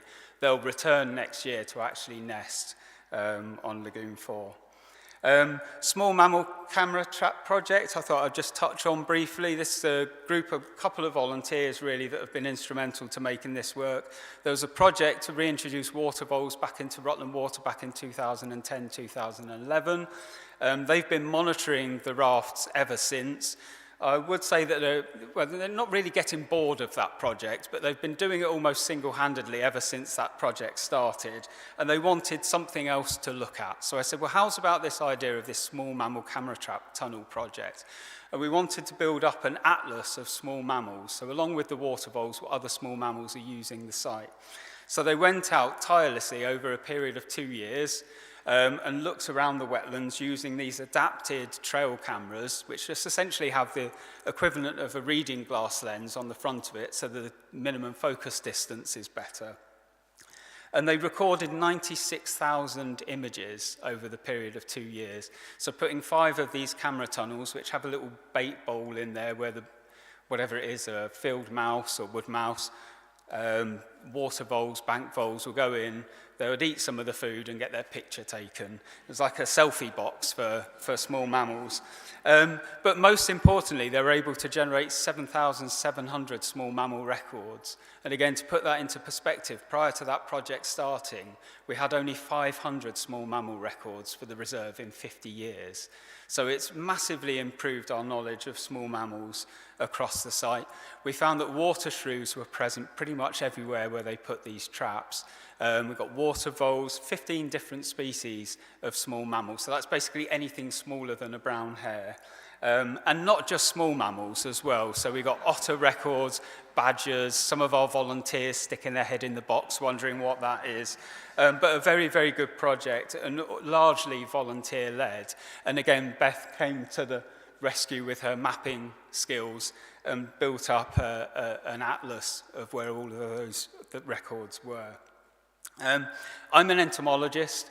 I'll always talk about insects. Conservation, I always believe, starts from the ground up. If you get things right for the smaller things, it will be right for everything else. So we've been doing a lot of moth trapping over the last 30 years at Rutland Water. This year's been fantastic. Over 450 species we've recorded this year. So over 750 in total have been recorded over the last 40, 50 years. And just 650 from one site alone. So Cherrywood, one of our volunteers, Ron Follows, has been trapping there regularly. And over the years, we've seen an increase in many specialist wetland species of moths, so things like the wainscots, for example. And I literally made an amendment to my talk this morning because we had a record of oak rustic, which is the moth just in the top left-hand side, which is the most northerly record for that species in the UK. And it's the first record for Leicestershire and Rutland as well, so really good species to get. We did a lot of beetle surveying over the last couple of years with Graham Finch, who's the county coordinator for beetles. Went out and did just 8 survey visits, but managed to record 650 species of beetle. And in amongst that was 70, 80 or so nationally scarce species. We've got 20 new county records. And ever since we've been finding new records all the while, Beth managed to find Hydrophilus pisceus, the great silver water beetle, which is one of the most northerly records for that species. And if that wasn't good enough, she went out doing some regular routine water quality monitoring in June, and she found the species on the right, which is Macroplea mutica, a species of reed beetle with less than 50 records in Britain, and most of those are on coastal estuary sites. So it's a species that, although it's got wings, has got underdeveloped wing muscles, and so doesn't fly. So how it got to Rutland Water, we really, really don't know. But there's a relic pond on what is now wet meadow, that if we look back through the National Library of Scotland maps, the historic maps of the area, we know that pond was there in the 1800s. So it's potentially a species that's always been at Rutland Water under our noses, but just we hadn't found up until now. So really great to see. And there's just a map of the distribution of that species in Britain. So really good to find there. The glowworm project, something I've been heavily involved in. We've been recording glowworms in Rutland for some 30 years with the help of Rutland Natural History Society. This year we had our best year ever for glowworm records. So we had just over 600 glowworms recorded on 5 key sites in Rutland alone. We've been monitoring those 5 sites, like I say, for a number of years. Ketton Quarry, one of our reserves, is one of the best sites. So we had 237 glowworms at Ketton Quarry alone, and of those, 218 were glowing females, and just 19 were males. And to put that into contrast, at Burleywood, which is another site we managed, we had 258 individuals, 83 of those were female and 171 were male. So this year, for the first time ever, we started monitoring males. We had only ever counted glowing females in the past. So we used this device that I invented called the Itsy Bitsy Teeny Greeny Glowworm Catching Light Machine. I might think of a shorter name for it because it's a bit of a mouthful, but essentially it's an LED with a battery that looks like a female glowworm, and it sits in a pop bottle, and the male glowworms fly to it thinking they're going to get a good night, and they end up getting trapped in the bottle. Every half an hour you'll go and count the number of males and then empty them out. But it was really important to show us that there is a real disparity between males and female populations at Ketton Quarry. Bearing in mind Ketton Quarry is surrounded by an active cement manufacturing plant. It's an active quarry, 24/7 operation, and we believe that the lighting around the quarry is drawing the males away from the females within the glowworm colony. So we've already started to open up dialogue with the owners at Heidelberg and actually do some work to look at what mitigation they can do to perhaps put baffles up on the lights and prevent the population from declining. And that sort of feeds into this Light Lines project, which I'm sure you've all heard lots about in the past, but it's a new project that aims to link together those 5 key sites with sensitive roadside verge management and allow a network of movement for not just glowworms, but pollinating insects, wildflowers to spread around Rutland and link those key habitats together. We've got some fantastic wildflower meadows in Rutland and Leicestershire, and whilst their value's been long celebrated for their floristic diversity, little has actually been known about their value for grassland fungi. And this is a project that I started working on last year, but focused a lot of time on this autumn as well. And grassland fungi can be some of our most vibrant coloured fungi in Britain. And these are largely the wax caps. You can see they're crimson wax cap in the top left, scarlet wax cap on the right there, and then you've got honey wax cap and parrot wax cap, the green one on the bottom. They're really important indicators of unimproved grasslands. Ploughing or addition of fertiliser can damage the mycorrhizal networks of these species of fungi, which are very delicate, and can actually wipe them out for somewhere between 30 and 100 years. So just one single application of fertiliser within an agricultural setting will potentially get rid of all of the wax caps for up to 100 years. So they're really important indicators of unimproved grasslands. And our greatest diversity can be found on mesotrophic grasslands, the type that are found at places like Merry's Meadow near Greetham. And despite years of surveying, it's a triple SI for wildflower, it's floristic diversity, nobody's really ever looked at Merry's Meadow for its fungi. There's just 2 species of waxcap historically for that reserve. So I said to the reserve manager, Sarah, I'd really like to go and look at this for waxcaps. We went last year in November, and we found 15 species of waxcap, which would make it on the borderline of internationally important for its waxcap diversity. So it's a really, really good site. And whilst the going was good, we then went to look at Ash Tree Farm, which you've obviously heard a little bit about earlier on in the talks. This is a future legacy site that Michael Coates and his wife Pat are going to leave to the Trust to manage as a nature reserve. Amongst the landscape there is a ridge and furrow grassland that, as far as we can tell, hasn't been ploughed for between 400 and 500 years. And it turned out to be absolutely fantastic for waxcap. So we had 13 species of waxcap, about 6 species of club fungi, a couple of pink gills. It was absolutely amazing. Went back just this week on Wednesday, found some more species of coral, some earth tongues. It was absolutely brilliant and just shows how valuable these little gems are within the landscape. And you can see there the map of the survey that we did. At the bottom there is where the ridge and furrow is, where it's just absolutely alive with different waxcap species. And of course the pink waxcap, the ballerina, one of the most sought after species, and one of those species that really does take a long time to recover after agricultural improvement. Michael's gone now, but he would have told you the story of how I let out a few expletives, which I won't repeat today when I saw that. needless to say, it's a very important fungus to find. So we'll finish there, and I'll probably leave you with just a comment that I heard from a talk I gave to the RSPB Youth Council, and it was a question we got at the end of the talk. And I got asked, what is it that gives me hope when we've got all of these declines and the habitats are being destroyed at a rate of knots? And I said to me, after a bit of time thinking, Rutland Water gives me hope, because in 50 years, you know, we've created this fantastic habitat. Nearly 5,000 species have been recorded there in the last 50 years. And we can replicate these things across the counties with a bit of work, and places like Market Harbour, James Adler, all these new acquisitions we've got coming on board.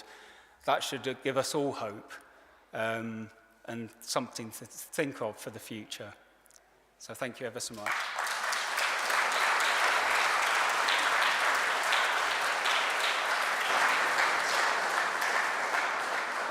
I'd like to thank all the staff today for their presentations. I would like to point out, though, that I took you into lunch a quarter of an hour early, and we're now 25 minutes over time. And I'll put that down to the total enthusiasm of the staff team in telling you about there's so much going on, as you can see, and there's so much interesting stuff to tell you. So I hope you don't mind the overrun, because we thought that there was really some fantastic information that was coming out. Now, if you're all happy, we will continue with we'll be slightly shorter than before, but if you're happy to stay, we can carry on with the questions and answers panel session. Are people going to stay for that? Some people stay for that? Right, okay, let's do that. So we have roving mics. We have a mic up here. Yeah, as soon as we're ready with the roving mic, Kath has got one over there, yeah. Like before, question there. Start with Kath over there, please, because she had her hand up first, I think. And then that lady there. Get the roving mic to them. So, as before, state your question clearly, and then we'll get the right person to answer the question. Everybody's talked about hope somewhere along the line.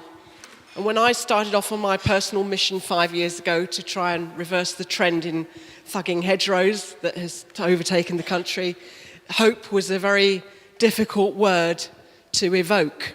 Since then, I managed to have got some traction, and I know that the wildlife trusts are very keen on gaining traction in terms of the public eye and your influence on trends in agriculture, land management, and that kind of thing. But my question to the panel really generally is, where do we find hope as members of the public against such a savage ravaging of the environment that's taking place on all levels globally and within the national sector? Okay, thank you. Who'd like to go with that one? You, Matt? Rob, were you not coming up? Are we on? Yeah. All right, okay. Thank you. It is challenging, because I think when you look, you feel that there are a whole raft of threats to nature, and trying to find a way through those is quite difficult. And I think sometimes at the time, things like the Planning and Infrastructure Bill I found quite difficult to cope with, because it doesn't feel like we're getting the traction. Nature is being blamed for declines, and that can be quite difficult. But in terms of the hope, I think I see projects on large scales as well as small that have genuine support behind them. And I think the partners we talk to, and we've built across Leicestershire and Rutland some really strong partnerships where people are willing to put resources and money and their time and commitment into making things happen. That there is a group who are committed to seeing nature restored, and speaking to landowners. You speak to a lot of farmers, and although they might struggle to make livings, I've never met a farmer who doesn't care about nature. They might not always do the right thing in our eyes, but they always care about it. So I believe there is a genuine, deep belief of people that nature restoration is incredibly important, and there's a lot of people out there willing to put a lot of time and effort into it. So that's where my inspiration comes from. But there are times when you look at it and you think, this is a really big challenge. And when you're trying to, as Ben sort of showed in his presentation, you're trying to bend that curve and see things happen. It can be quite, quite a thought. I think coming back to the last point that Tim made, if you look at Rutland Water, as you can see from our celebratory there, it's 50 years old next year. So 50 years ago, there was nothing. And now it's an outstanding internationally important site. So you can see that if we get things right, yeah, we can have a huge impact on things going forward. Thank you. That lady there, please, next. David? Hello. I think it was last week in the news I heard the government had announced the creation of 2 new national forests. My first question is, are they just making it up and lying? And if not, could South Leicestershire possibly be one of the areas that could be considered?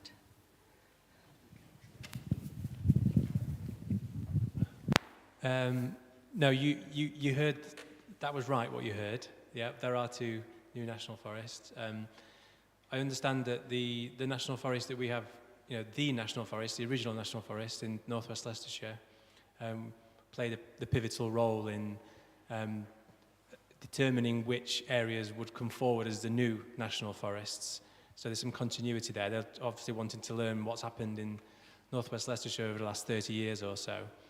I think the outcomes of the original national forest have been fantastic. There's a huge amount of nature recovery and action elements there, isn't there? And I can say, having worked really closely with Forestry Commission and Forestry England colleagues over the last year or so, that there is a strategic emphasis for them for woodland creation in South Leicestershire. I don't think it's been considered as a national forest per se, but it is still on the map as an area where woodland creation is a priority, certainly. Thanks, Ben. First, sorry, hang on. David Duckett, please, first, then the lady with the pink scarf, and then the gentleman at the back who I can barely see. And there's another lady there. I'll try and keep you all in view. Tim, you expressed delight in the most northerly records of several insect species and also the numbers of 2 species of egret. Whilst very valuable records, isn't this just a cause for concern, global warming? Thanks for that really nice question there, Dave. Yeah, I mean, I think as an entomologist, you do certainly see, insects are one of the first things to move north or to migrate away from their normal areas. So we're seeing this constant shift, northerly shift, as we're seeing this global climate change, milder winters, more birds overwintering in the UK, like Chetty's warbler we would have never have seen 20 years ago in Rutland. They would have been restricted to the south coast. Changing farming practices is one thing. Changing climate is a very difficult one, and is, I think, beyond the remit or the scope of the work that we're able to achieve as a small wildlife trust. But obviously monitoring and feeding back in is vitally important to understanding what are these future threats. If that sort of answers the question at all. It's a difficult one. Lady in the pink scarf, please. Yeah, yes, I know. Hello, this is really a question for Rob, following on from his speech, but I'm sure any of the panel can answer. And it's about, Rob was talking about how we're doing very badly in achieving rewilding on the scale that it needs to be. And it was said about, is it about 30, 40 years ago that we need to have 30% by 2030, and we're only at 3%. And really this means that we need to, instead of having agriculture for animals for eating, so cows and sheep, ruminants that produce so much greenhouse gases and contribute to climate change and making it all worse, that really that needs to be changed, the land usage needs to be changed to be trees and wetlands and things. But the general public, and even people who are really intelligent and interested in wildlife, don't seem to realise that that's what needs to happen, and think it's okay to carry on having domestic animals on that scale and eating beef and lamb at the continued Apologies to the lady, but could we come to the question, yeah, please? So it's the taking a question long is, how time. can we educate the public to realise that land use needs to change in a big way, because most people who you talk to just don't seem to get that at all. Thank you. Right, well, I won't annoy all the meat eaters and say you shouldn't eat meat. But what you should do, what people do need to do, is eat less meat, but better meat. So I think that's a really important point. And we know that that is particularly important, not actually in Britain, but around the world. So Britain actually is one of the very few places that actually is pretty well designed for meat eating, because we have a lot of land that's too wet, actually. So it's very unusual to have land that's too wet for arable agriculture out in the west. So we have a lot of grass, and it's very effective for growing meat. So we want less meat. But I think a bigger point is, if you look at arable production in this country, 40% of that arable crop goes into animal feed, so it's not actually going directly into food production. 5% of it goes into biofuel. 3% of it goes into pheasant food, would you believe? And then the rest of it produces bulk commodities, most of which is used to make ultra-processed food that makes you ill. So that's a bust food system. That's a straightforwardly bust food system. And I picked up on the Dimble report earlier that set out some really sensible proposals about how you start to try to fix that food system. Unfortunately, the government completely ignored it at the time, but we can keep pushing. So we need to keep pushing on that. But I think one of the really big issues there is educating people, and that can start at school and so on, is educating people to eat better food, nutritious food. So food security is actually about nutritious food that's affordable all year long. What we're eating is bad food that's, for sure, affordable. And we've got to change that. We've got to change to nutritious food that makes us healthy. So we need to grow more fruit and veg, more fruit, probably a bit less meat, and less crops for animal feed in this country. And then we can release huge areas of land for the sort of nature recovery we need. So it's an absolute win-win here. We really can do this. Thanks, Rob. The gentleman in black at the back. Hello, I just wanted a bit of a steer, actually. I manage Nampanton Hall, which has got a 32-acre site in a charmoured forest just up the road, and very close to Longcliff Golf Club, actually, which we heard about earlier. We've had a grant from the National Forest. We planted 1,200 trees. We've got some fell ponies to do some restoration grazing. And we've got some Tamworth pigs in the woodland area to do similar sort of work. But I feel a bit, I'm not educated in it at all. We just kind of, we're working away a bit blindly. And I just wondered if you might give us a steer where we could get some more advice and perhaps get a proper plan developed. In short, yes. We'd be really happy to visit you, to have a look at the land and give you some advice there and thereafter. So if you just wait at the end, I'll take your contact details and we can sort that out. Thank you. That's the lady in pink and black who's just going, who put her hand up. Do you still want to? Yeah.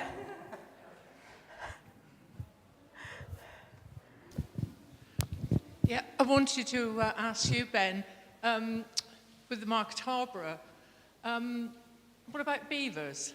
Wouldn't they help you with what you're trying to do there? Have you thought of having beavers? Can we have beavers, please? Yes. I have thought, Hazel, we definitely have thought about it. Because there's so few trees there at the moment, it's just not it's not a sort of optimal habitat for them. But fast forward a certain number of years, it's the perfect place to do it. So a big yes. So we're running out, well run out. I think it was the lady in pink there. There's a lady down here with a shawl. We'll try and get to the lady with the scarf there, but we'll have to call it a day at that point, I think. Thank you very much. I understand the need for tree planting, but I get concerned when so many hedgerows are removed for building and the trees are then planted on what is actually quite species-rich grassland. I know it's down to, well, it's partly down to planning and partly down to enforcement. Anyone would like to comment on what the Trust can do? Yeah, absolutely. There's a real risk there, isn't there?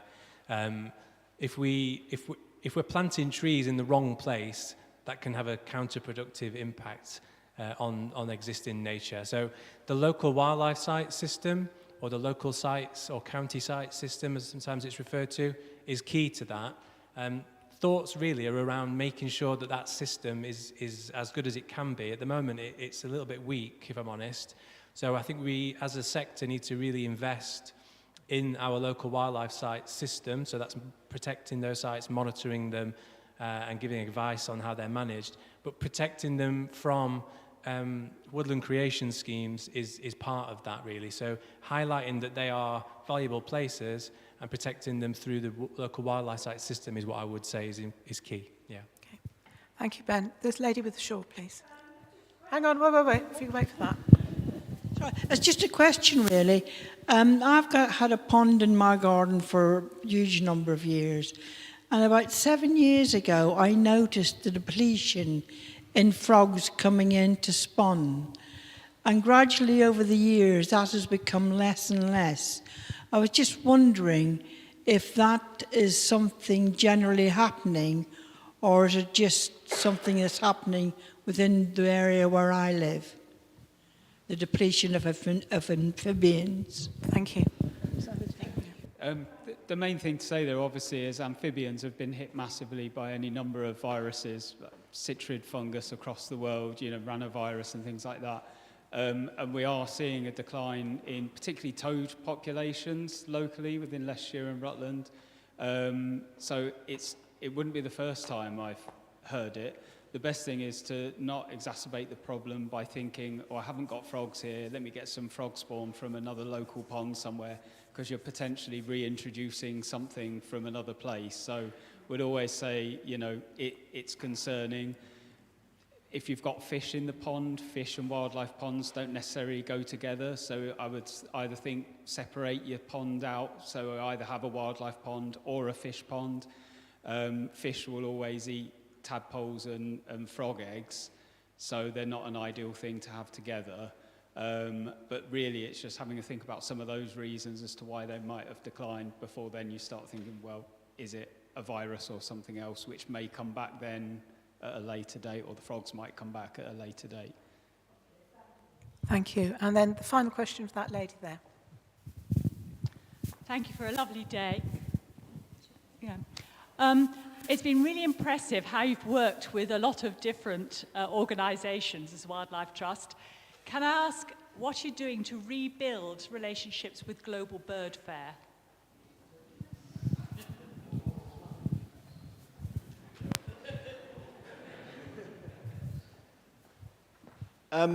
Well, firstly, thank you, because we do work with a whole range of organisations, so partner organisations, etc.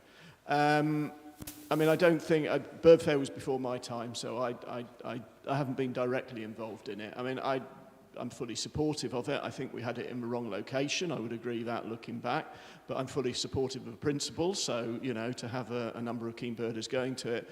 And we have engaged in some extent. So you'll see our wildlife membership tents up at Bird Fair. Yeah, I mean, I don't know what really to say. I mean, we're celebrating the 30 years of the Osprey project, and we'll draw in members of Bird Fair into that as well. So we see that as historic members as well as ourselves. But no, I don't think there's no resistance to anything Bird Fair are doing or any. Can I add, please? We ran Bird Fair for 30 years, okay?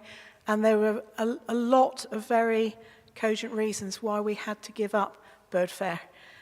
We can't say we disagree with the idea of Bird Fair, because we ran it, and we ran it very, very successfully for 30 years. But it had departed from our main mission. So we are supportive in that we'll go along and recruit if we can. But basically, we're not in the business now, and this might sound a bit sort of, tough, but one of the problems was that we could never raise money for our own work. We were raising money for very, very worthy overseas causes. And frankly, we've got a fight on our hands in this country. So we had to change our focus. And that's why we stopped, one of the reasons why we stopped doing bird fair. We can't in any way say we disagree with the notion of bird fair because we were running it for so long. But the fact that there's a global bird fair in as a trust doesn't mean that they are at odds. Neither does it mean that one needs to interact with the other.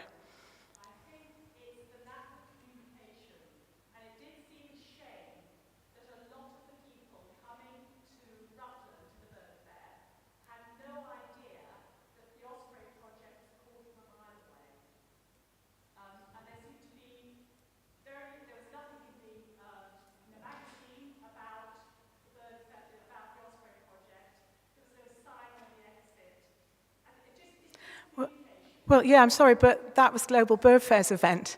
We can't control what Global Bird Fair put into their magazine or their guide. Well,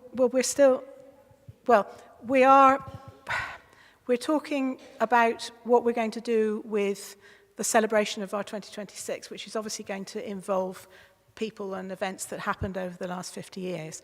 But I am very clear, and I think all council are very clear, that we have a mission of our own to fulfill in this country now, and we have a different trajectory.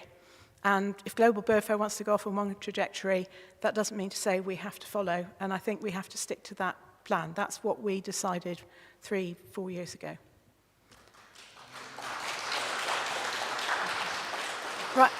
Thank you for all the fantastic questions. Thank you so much to the panel for answering some really tough ones as well. I'm going to bring it to a close now because we are way, way over. Thank you for all you bitter-inders here who've stayed and are hanging on the last words. I just want to thank you so much for coming to your Members' Day today, and all of us trustees and staff hope you really enjoyed it. And if there's more that you want to know, just drop us a line on the info email and let us know if there's anything we can tell you about. On behalf of Council, I want to thank Jo, Helen and Julie, our membership team, for the very hard work that's gone into preparing for and running today's event. And likewise, thanks to Roxanne, together with Megan and Robin and the Sport Development team for their massive help and their input and their guidance. Thank you. Good.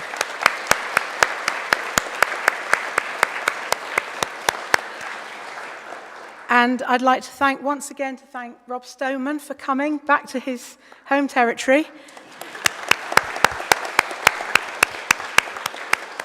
I thought we had the most cracking talk this morning, and it gave us an awful lot to think about. And of course, I want to thank the overrunning Matt and his staff team for their presentations this afternoon.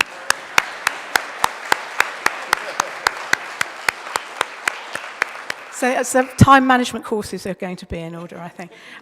So just before we close, I'm sure you'd agree that we've had the most fantastic venue to hold our event in here today.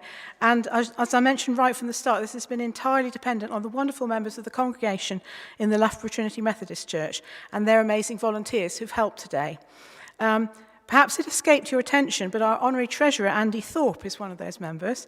And his wife, Rachel, has been womanly manning teas and coffees and biscuits and things like that. And their son, Peter, has been masterminding the tech today. And I wondered if the three of you could just come up to the front, please, and take your bow.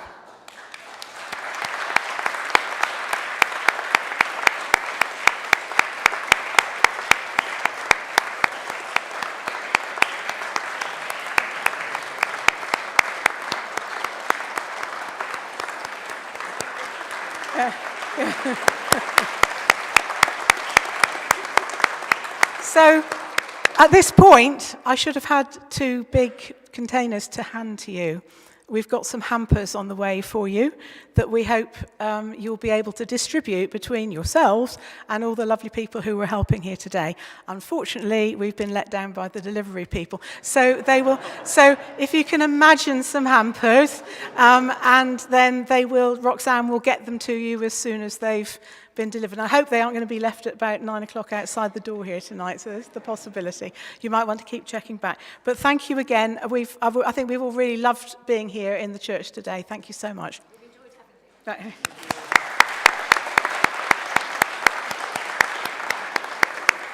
Right, now we really have reached the end. Goodbye to you all. Goodbye to if there's anybody left watching online, I'm not sure. Have a safe journey home. And of course, it's not too far away. Very Merry Christmas and a Happy New Year with lots of wildlife in it. Thank you and goodbye.